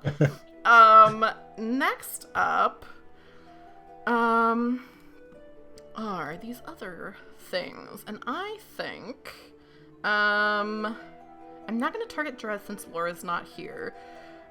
Quig. You're gonna be a nasty little lady to me. I am gonna be a nasty lady to you. Let me roll first. Okay, an 18 is gonna hit. Unless you want to use a reaction or anything like that. What's happening? You are seeing some of the actually, I think some of the pumpkins start rising up out of the center of the room and hurtling towards you. Okay, I'm just seeing whether I want to use cutting words on that or not. I kind of want to see you use cutting words because I want to know what you yell at the pumpkins. That's true. Oh wait, actually, wit Melanie, how is cutting words? words worded? Is it a creature you can see? You learn how to use your wit to distract, confuse, or otherwise sap the confidence or competence of others when a creature you can see within 60 feet. So can't there's use no cutting creature words because there's not a creature you can see. Gotcha. So you're gonna take 14 bludgeoning damage as this pumpkin goes into you, and you hear another little and I'll give you, since it laughed, it's from like if I could do a thing. It's from, like, this direction that you hear the laugh, even though that's not where the pumpkin came from. And then I think the same thing's gonna happen to Plib. So let me roll that. Boy.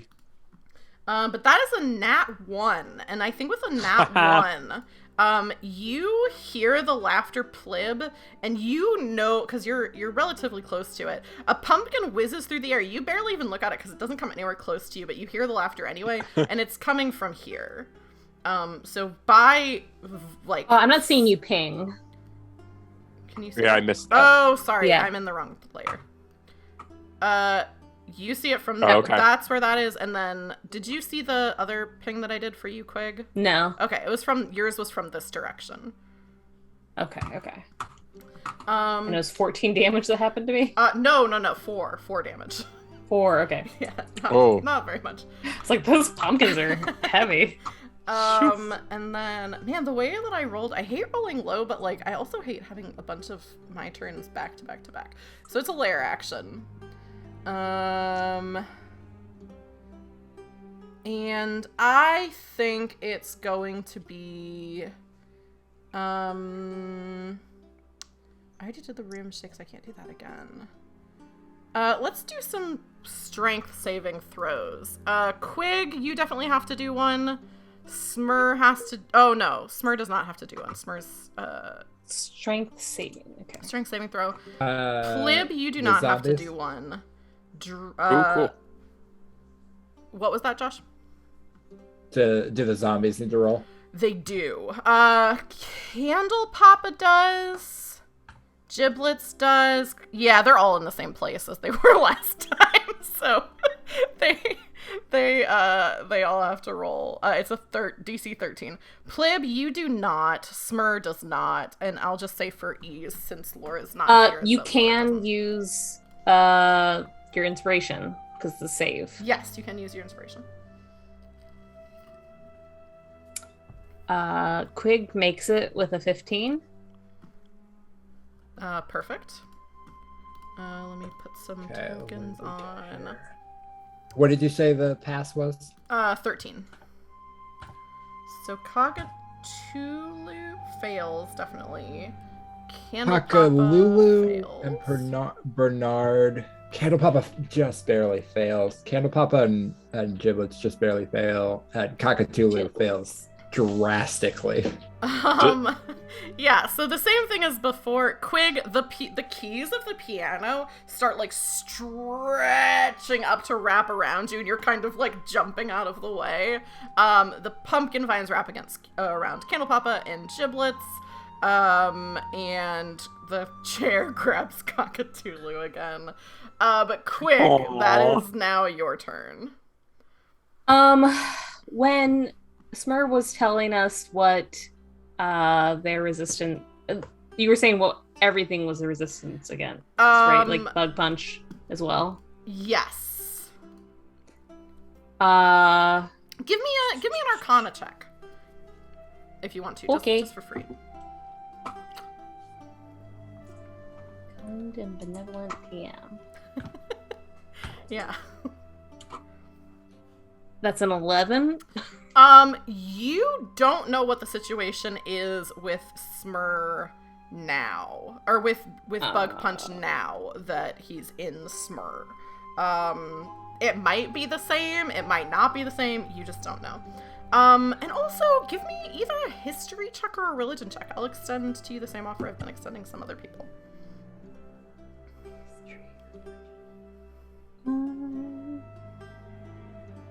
Do history. I was gonna ask though, so it's a 14 for history. I was gonna ask if charmed was something that they were they can't be charmed. They are immune to charmed. That's one of the ones I said, yeah. Damn it. Okay. Is your proficiency only +1? Oh no, I see. Yeah. Is it really? Yeah, for history and for religion. Oh, because you don't add proficiency to it. Yeah. But did you add Jack of all trades to it? I guess I didn't. I thought it just did it automatically. I was gonna say, is it built into your character sheet? It's on my character sheet, but what is your intelligence modifier? It is 0. Okay, so that's that +1 to history from Jack of all trades. I thought, I was thinking because she's a lore bard. Okay. Yeah, what do you want to do on your turn? Well, I can't do the thing that I was thinking I might do.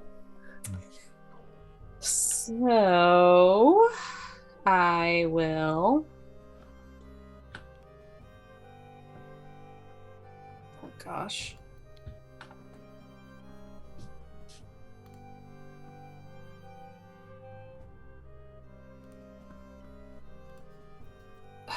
Yeah, so the thing I was thinking about doing was doing suggestion to be like, hey, get out of here. But that's not a thing I can do. If you want to, I will give you some automatic information, but I'll say it's an action for you to know it. Because you were 1 point away from finding out something that would maybe be helpful to you. Okay. You'll still have your bonus action. It'll just be an action to remember this thing.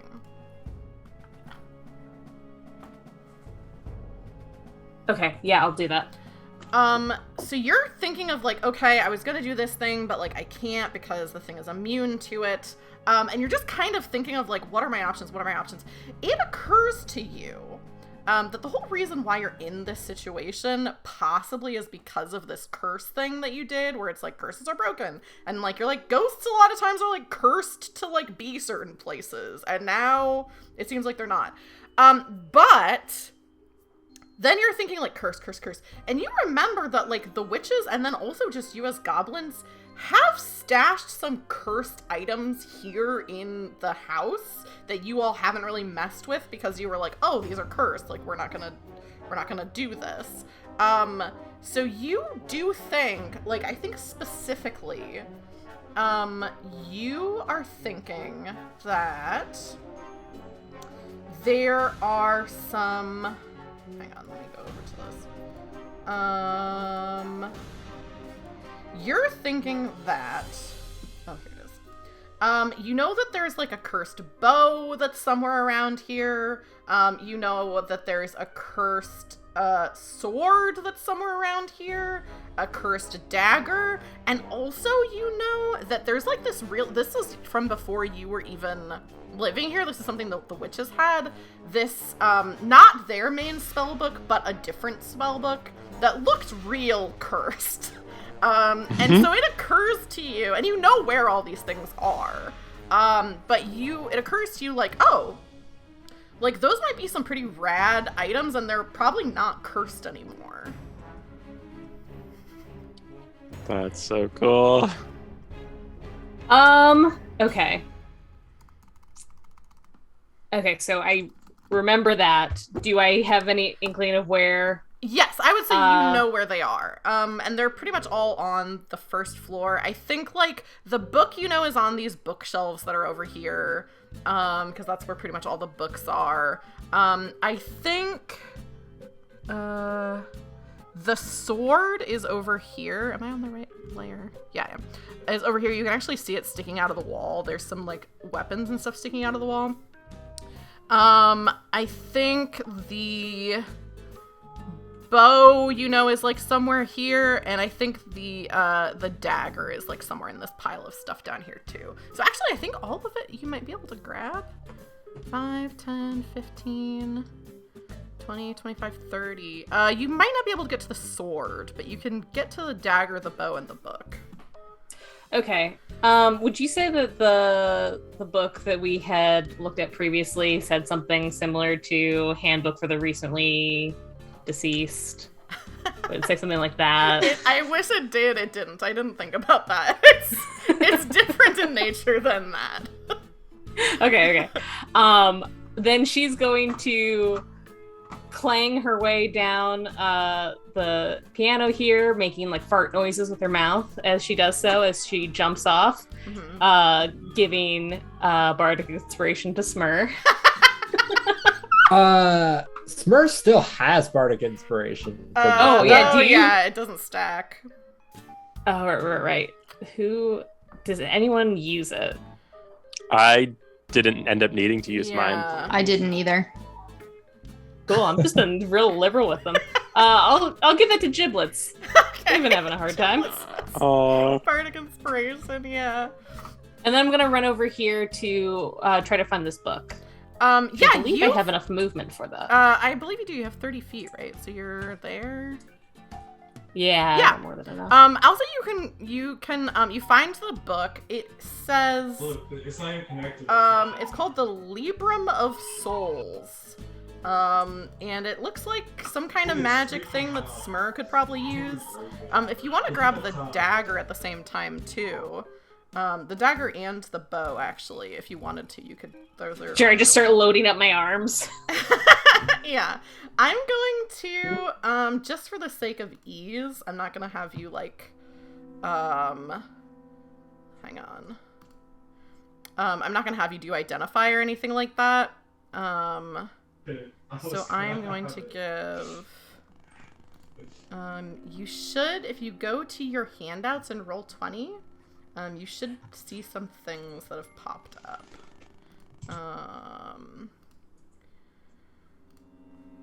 And if you give these to someone else, I will give the descriptions to them.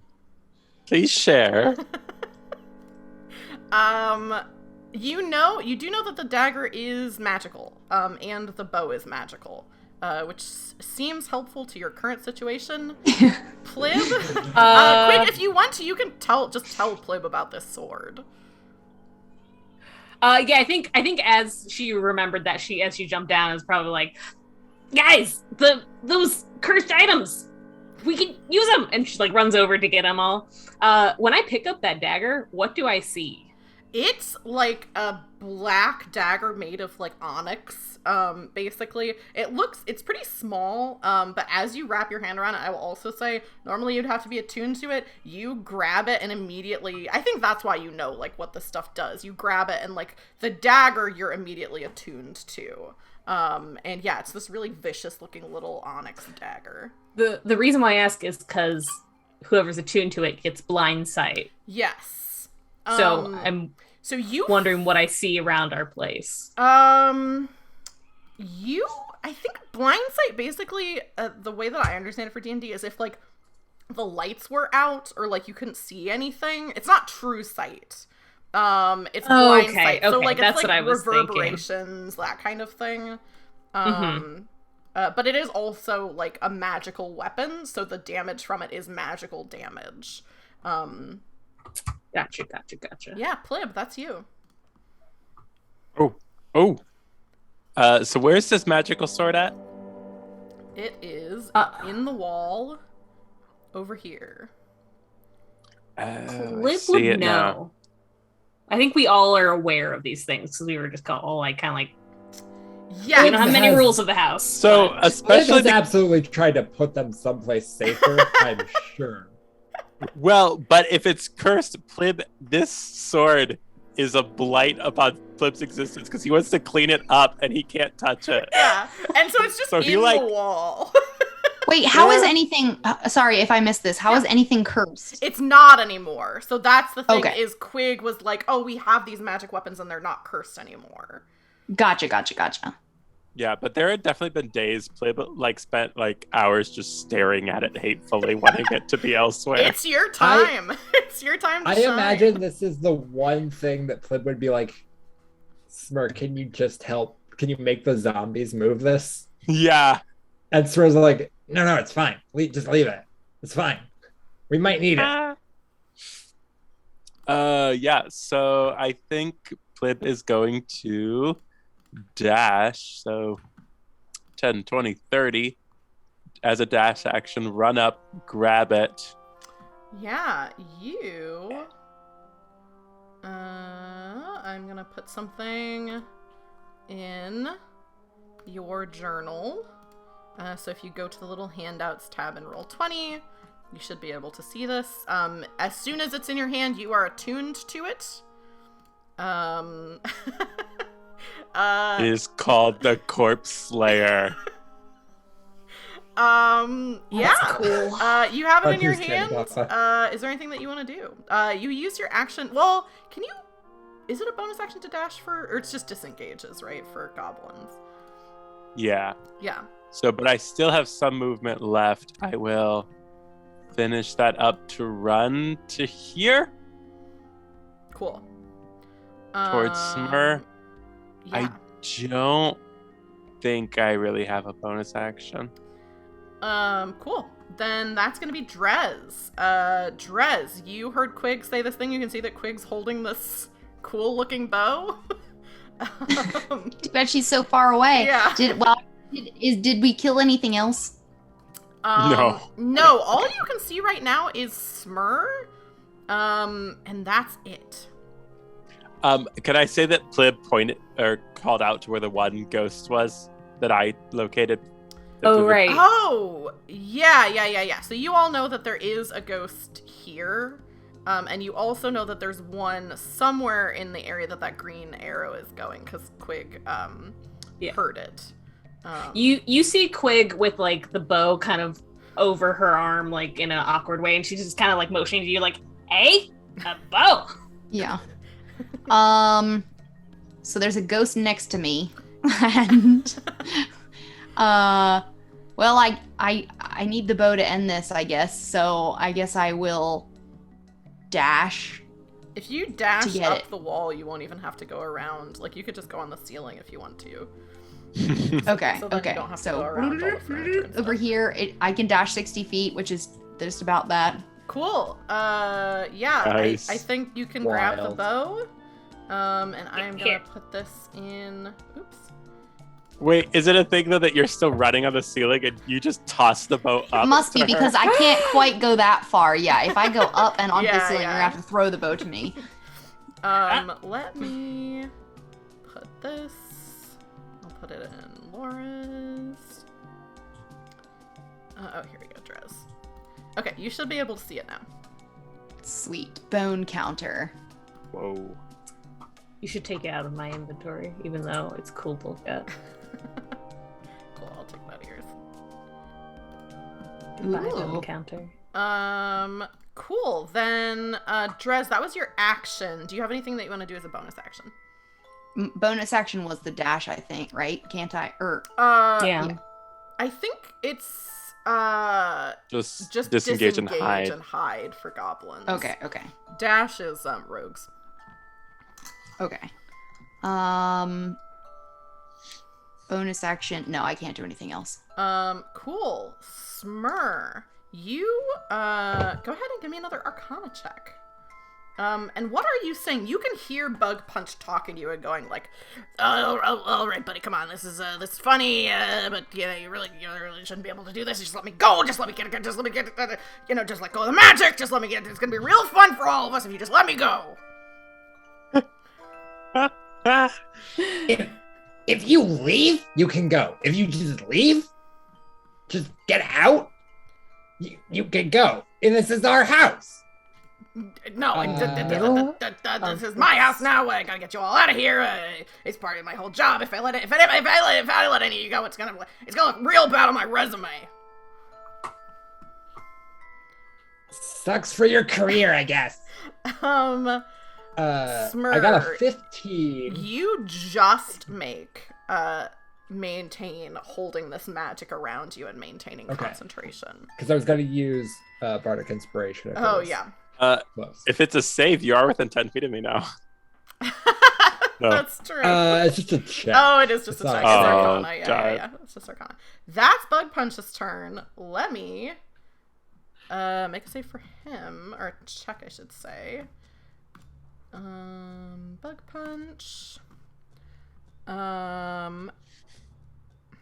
Taylor, the people are clamoring for Bug Punch. I know. I really feel like I would kind of get into some legally questionable territory if I did Bug Punch first. Can't pin nothing on you. Okay, let me do a wisdom saving throw. Okay. Smur, can you make me either intimidation or persuasion check? Ooh. Do you not like charisma checks? We'll try intimidation. They're the same. Oh no. Okay. The good news is Bug Punch is just like, let me out of here, and you can see again Smur's body. They're like punching the air basically. But Bug Punch did not succeed on that wisdom save. So they can take no action. I think they can still move, right? They can move. They can move and I take bonus actions, I think. Not no bonus actions for them. But I think Smur is just gonna come back up here. Bug Punch is just gonna clamber over, really slowly, like going through looks like going through like honey or something. Really slowly, you see Smur's body going over there. That is these turns. I think it's gonna be Plib. Make me. Oh, actually, was I doing? Oh, I did do that right last time. That's gonna be a 16 to hit. As one of these pumpkins comes flying at you. Armor class 18, so. Oh yeah, that's right. Now that I'm not just checking it, I have forgotten. Okay, so that's not gonna hit. And then another one I think is gonna come for Drez. So Drez, that is an 18 to hit you, which is gonna hit. And I don't think Quig, do you want to use cutting words? Sorry, what's happening? Sorry, you can't use cutting words. It's invisible. We've been over this. Drez, you're going to take 7 bludgeoning damage as a pumpkin comes flying at you, and you hear from these laughing. We still have those. We still have the upper. Plib gave us these extra points, right?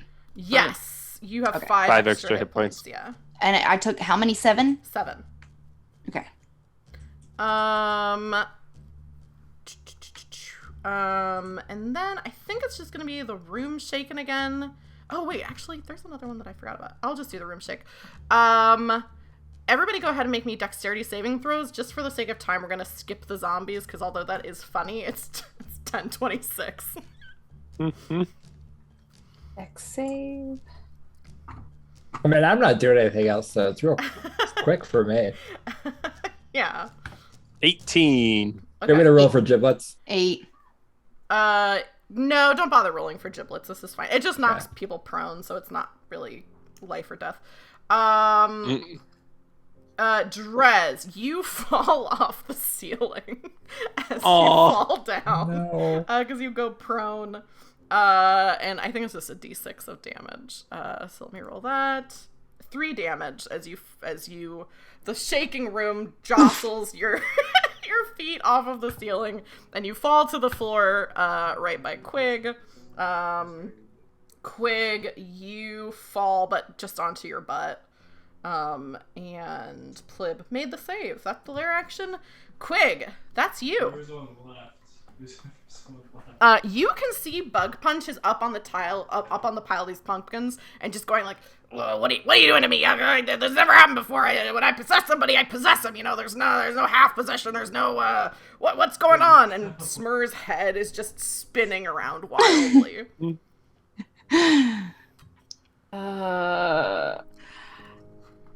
Do I have any idea of how to get...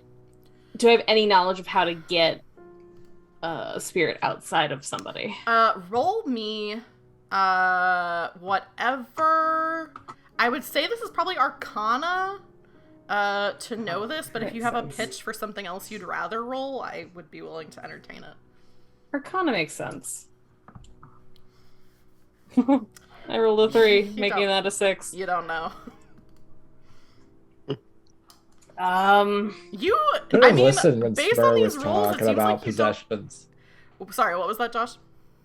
Just should have listened when Smur was rambling on about possessions. Yeah, I think Quig, periods. you failed on your rolls about ghosts. I think Quig just doesn't know that much about ghosts. That's totally fair. I'm going to... I'm a little sick of this and seeing my friend have their head be yanked around like this. So I'm going to make my way up the pile to Smur. Mm-hmm. And I'll just be like, stop messing with my friend. And I'm going to smack Smur's face that's spinning around with the book that I want to give to them. Nice. In the opposite direction that it's spinning. Yeah, it's spinning this way and I want to clock it the other way. Make me, I think this will be an attack roll, with advantage. How do I? Just roll, you could roll, I think you have something that's an attack. I have daggers. Yeah, just roll me the dagger roll just for ease. Okay. With advantage. Wait, how do I? You can I have either... dagger in my item. How do I use do you not that? have it Oh wait, as no, a- I got it here. Yeah, I was gonna say, I thought you had it there. I wasn't Joshua's. With advantage? Yeah, Okay. with advantage. I'm gonna hit it one more time. Cool. 15 does hit. Smur. Oh wait, does 15 hit Smur? Oh, yeah. 15 does not hit Smur, I think. Oh no, your because AC of the- is 15, so it does hit. Yeah. Okay. That does 6. It's gonna be bludgeoning damage instead of piercing damage. That's 6 damage to Smur. So either Josh, you can take that off, or I can take it off of you. I got it. Smur, make me a wisdom saving throw. And I'll say, since you're right by giblets, you can do it with advantage. I'm sorry, I don't know any better. Cool. That's Let me 16 check. on the high. Okay, well, I turned the motor off for a second. Sorry, I need to reopen. It keeps closing. And again, if it's questionable, I will add the bardic inspiration to it. Go ahead and add the bardic to it, if you want to. It's questionable because at least I have to check. That'll make a 23. Okay, Ooh. 23. I'm pretty sure is gonna do it. Why is it not? It's not letting me open it at all. Bug Punch comes spinning out of Smur, and says, "All right. We'll go to another house. Come on. Give a guy a break. Come on." Just a little. I just am picturing a medium-sized bug, just like. It is a bug. Yeah, all 6 hands are up. And he says, "Can't you let a guy catch a break? I didn't even kill any of you. You killed some of my guys. They're ghosts. They're not gonna come back from that." This is our house. Oh, really? My This is your body. house. This is your house. And what happened to the people who owned it before you, may I ask? Because I happen to have known those witches. They moved out. Sure. So let's just call it even, okay? I call it truce. We'll get out Call of it here. even. Seems like they cursed him to not be around anymore. So, like, he may have known them. I don't think they were friends. Does Quig say anything?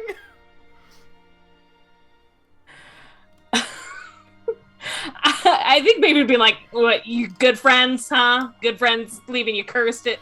Listen, this could have been way worse. If I weren't cursed anymore, I would have tried to, like, marry one of you. I would have tried to do all this other stuff. I don't need to marry anybody. I'm a free man, okay? I'm a free ghoul. Can you promise that you and no one else will ever come back? If that little fuck lets me go, I'll leave. Okay, I'll leave. We're not gonna come back. I thought this was gonna be easy. You're a bunch of goblins. I don't know how you're so strong. Maybe I need to get some goblins on my team. No, probably should, but you just get out. But you're going somewhere. You're going somewhere else. Are we in initiative still? I'll say we're at least paused. Why? Were you gonna do something?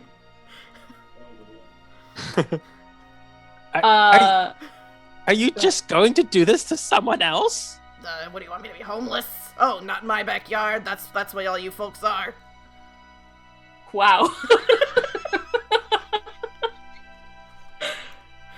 I don't want you to be homeless, man. I just want you to be dead. And no one's gonna do anything. I just want to launch myself at him and stab him with this dagger. Yeah, good. I'll say you can stab him with the dagger, because it's your turn. Is this Onyx dagger have the same? Yes, attack? it doesn't have. Oh, it should have a +1. So you'll plus get one? yeah, I think I forgot to copy that over, but it should be a +1 to attacks and to the damage. Okay.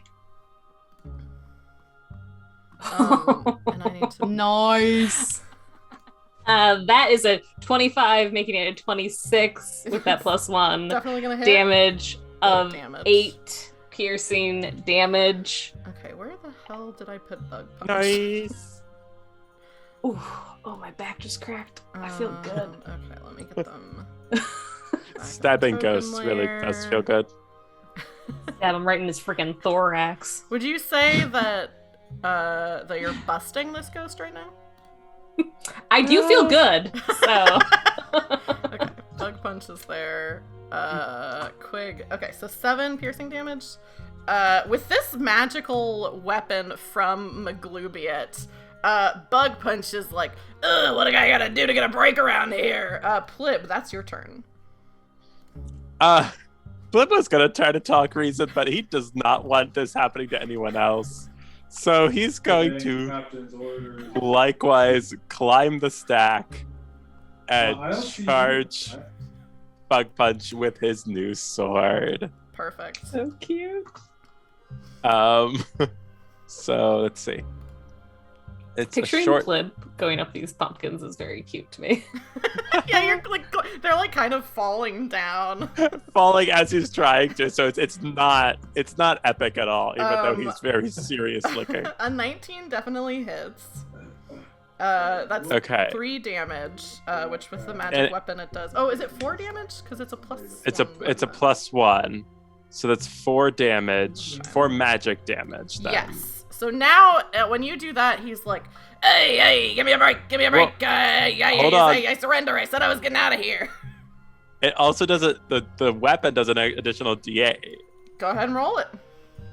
so that's 7 more damage. Yeah. Plib, why don't you go ahead and describe your 3rd ghost killing of the night? Woo! Okay, well, if it's gonna be, I'm gonna just go extra, even though it's totally overkill, and spend my last divine smite. So Yeah. Plib like steals himself before climbing up. He's like, I can't let you do this to anyone else, and then just like unglamorously climbs these pumpkins and just runs it through. Yeah, what does the magic from this divine Maglubiate blessed weapon look like?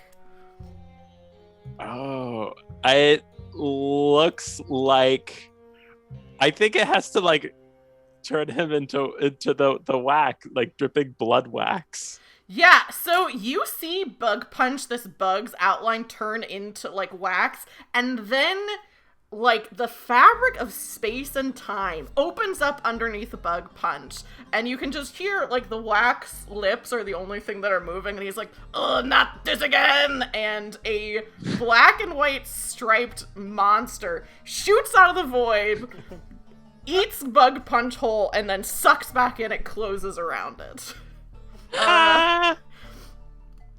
And you hear, you also hear the sound of like, poof, poof, as presumably these other two specters were contingent on Bug Punch to be here. Not so funny now! Yeah, What is it with you guys and trouble?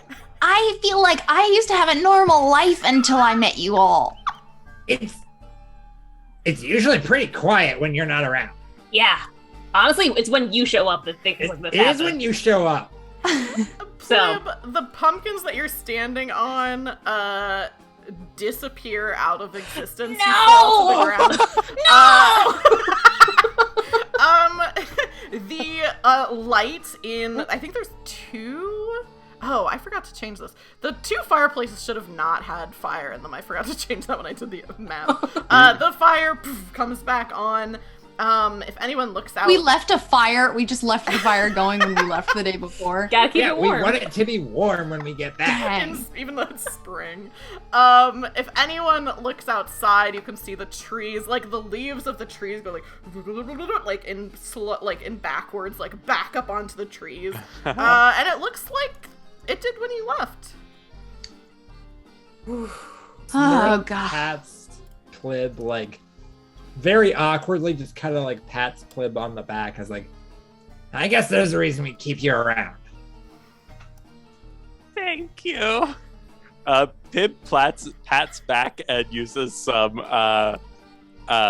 healing touch to heal you. Why are you, it tingles again. What are you doing? Oh, the cat. No, Diggles. Aw. Doodles? Diggles. Oh, Diggles. Still good. Come on, dude. Quig lets out like a long sigh, seeing the trees go back, because in her mind, it was getting close to like the time where we had to get all the fat together for McLupian, and we were not prepared if it was Not if it was remotely. that time.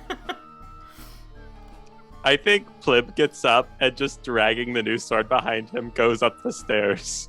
And he's going to bed. It's like 9 a.m.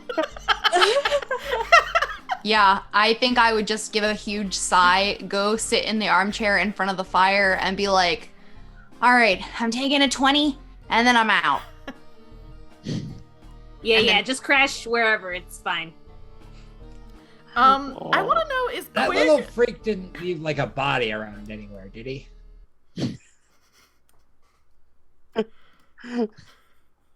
I assume it just got. It's Oh, gone. are you asking me? I thought you were using your No, character. no, that was okay. in character. It was in character. What? Plib's in bed. You don't see a body. Bug punch. Yeah, Bug Punch. You don't see a body for Got Bug eaten. Punch. That was rude. I could have used that. Seemed like he really bugged out. Listen, I'm tired, okay? I don't need any of this, and I go Do you go over to your Everybody hammock just again? passes out. After being Yeah. after being stuck in it, does Quig still go over to the hammock? Yeah. Yeah, you go. Is it normal getting stuck in it? Yeah. Yeah, this just happens I regularly. assume so. Normal. Wonderful. Yeah, I think how do I want to end this? I think the last thing we see is you all are basically like, I'm going to bed. I'm relaxing. passing, is you do see, not any of you, but the audience, sees one of these leaves on the tree, these ones that gets sucked back in. But you do see it shakes a little bit in the breeze, because it's only a matter of time before it is going to be the Night of Candles again, and even though you all aren't responsible, there is no Candle Papa. And we'll have to deal with that the next time we see there is the Candle Papa. He's just not fit for the job. Oh, jeez. like a Yeah, fit for we duty. have to make Candle Papa deliver presents in his current state. Yeah, we'll have to. He We'll does have it see. to little undead boys and girls. Aw. Boys and ghouls.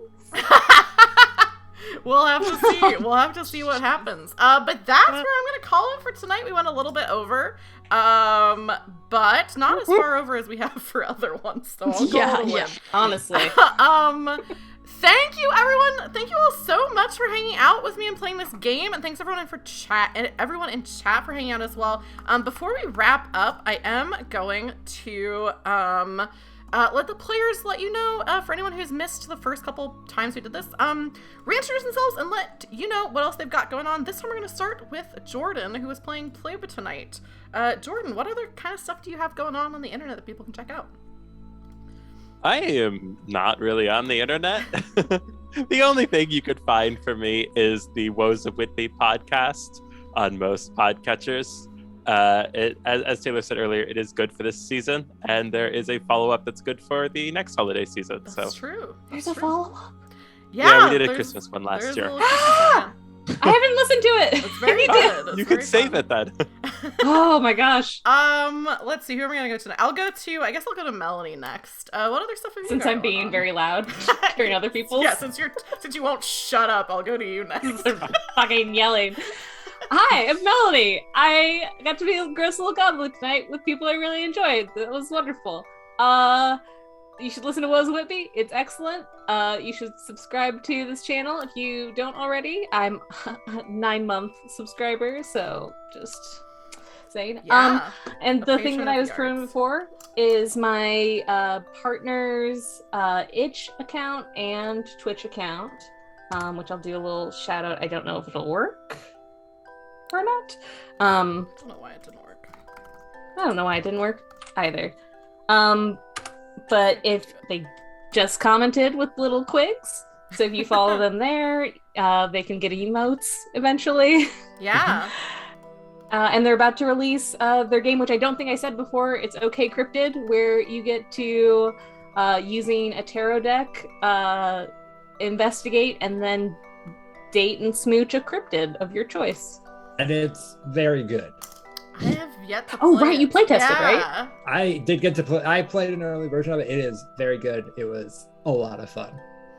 I heard good things. Yeah, who's up next? We'll go to Josh. Can I- Oh, Oh, I Laura. was just No, gonna you say, can I go? Because a baby is screaming in the background. I have to Yes, go. go. Sorry, Yeah, I could not yeah, hear the okay. baby. Go. Real quick, Lara played Drez, the Swarmkeeper Ranger tonight, and just as a plug, For the Love of Nature podcast, it's a comedy nature podcast, and we did just come out with our Halloween episode called Animals of the Occult. If you want to hear about how animals are related to the occult, check it out. It's pretty funny. It's on. You can find it on all major podcast platforms. I can't wait to listen. And Laura, if you want, you Please. can just turn off your camera and mute yourself. If you leave the call, it'll make everyone's cameras go crazy. So, if you need to Cat run. just pulled my ear stuff Oh. out. Okay, you said I can just. You said Just I like can. a cat. I can turn off. Turn off your camera and your mic, but don't leave the call because everyone's cameras will go in weird places. I'll come back later and turn it off. Okay. Bye, everybody. See you. Thank you so much, Laura, for hanging out and playing. And then Josh, what other stuff have you got going on? Nothing that you all can find. I mean, at least anyone in chat. Nothing I mean, that you all can find. nothing that you can find. Nothing online right now to talk about. Yeah, I'll just if when you have a chance to get OK Cryptid, go do it. It's a blast. It was super fun. Yeah, I'll just duplicate my plug from earlier. You take some time outside when you can. find some fun rocks. Yeah, you can follow me online on Twitter if you don't already. That's where I put all of my rants and my terrible jokes. Yeah, I am going to do something unorthodox and release you all. Normally I like to wrap up after stream, but it is a little bit later than we planned. So I'm going to say goodbye to you all, and you all can say goodbye to chat. I'm not going to wrap up the stream just yet, but I'll just message you all later to give you heap more praise upon you. So hang on, let me go to this scene. Oh, actually, everyone wave goodbye. And then I'll go to my credits screen. Perfect. I'm gonna leave this call now. And I'll just leave the meeting in case you all want to talk to each other. So I believe that. I mean, you can also just leave if you want, but okay, cool. So thank you all in chat so much for hanging out. I love Goblin Squad. I know this one a little late. But what D&D doesn't? I'm so used to other systems that you can pace out a little bit different. I literally had a page and a half of notes and it still was kind of long. Thank you, Tag, for the compliments. And Zavery was in chat. I know the players were in chat. Mila, of course, in chat. Who else is in here? Sleep Child was in here at the beginning. Goblin was in here. And speaking of, if you like the art of the goblins, you can commission Goblin Girl Gaming on Twitter and have them do art for you. And you can also follow them. Actually, I should just do this command. You can follow them on Twitch. They're also a streamer and they do art streams sometimes and are great. I like them a lot. Also, if you want to make maps like that of your own, you can use Incarnate. And then tokens are by 2 Minute Tabletop, which for some reason it did not include the link to that, but if you Google 2 Minute Tabletop, also I actually think the link is in my panels under assets, so you can click on it there. Thank you all so much. Let me see who's live. Who's live right now? Let's raid. Okay, so I'm actually gonna raid Mermaid Royal, who is a streamer who does Death to Divinity. They're not playing that right now, but Death to Divinity is one of my favorite actual plays, and they stream on Twitch. Jude is the streamer, and they are one of the players. Someone else DMs. But we're going to raid them right now. They're playing Among Us. So let me start this raid. Actually, hang on. Let me make sure this is accurate. Let me pull up another thing. Oops, I just pulled the wrong thing to the side. While I am checking that, I will mention the only other thing I have on the schedule right now for sure is next month. We're going to have our next installment of Good Society, which is my Jane Austen themed tabletop limited series. I think it's going to be the 4th episode of that, which is exciting. And then also sometime next month, I am going to be doing a celebration of 1 year of streaming, a month late. So we're going to definitely be playing,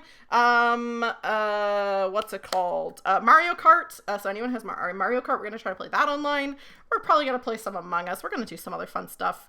They are still live, so I'm going to start the raid. And yeah, thank you all so much. Get your use out of those Quig emotes because they'll be changed tomorrow. And I hope everyone has a wonderful evening, and a happy Halloween for tomorrow. And I will see you all on Tuesday. Bye.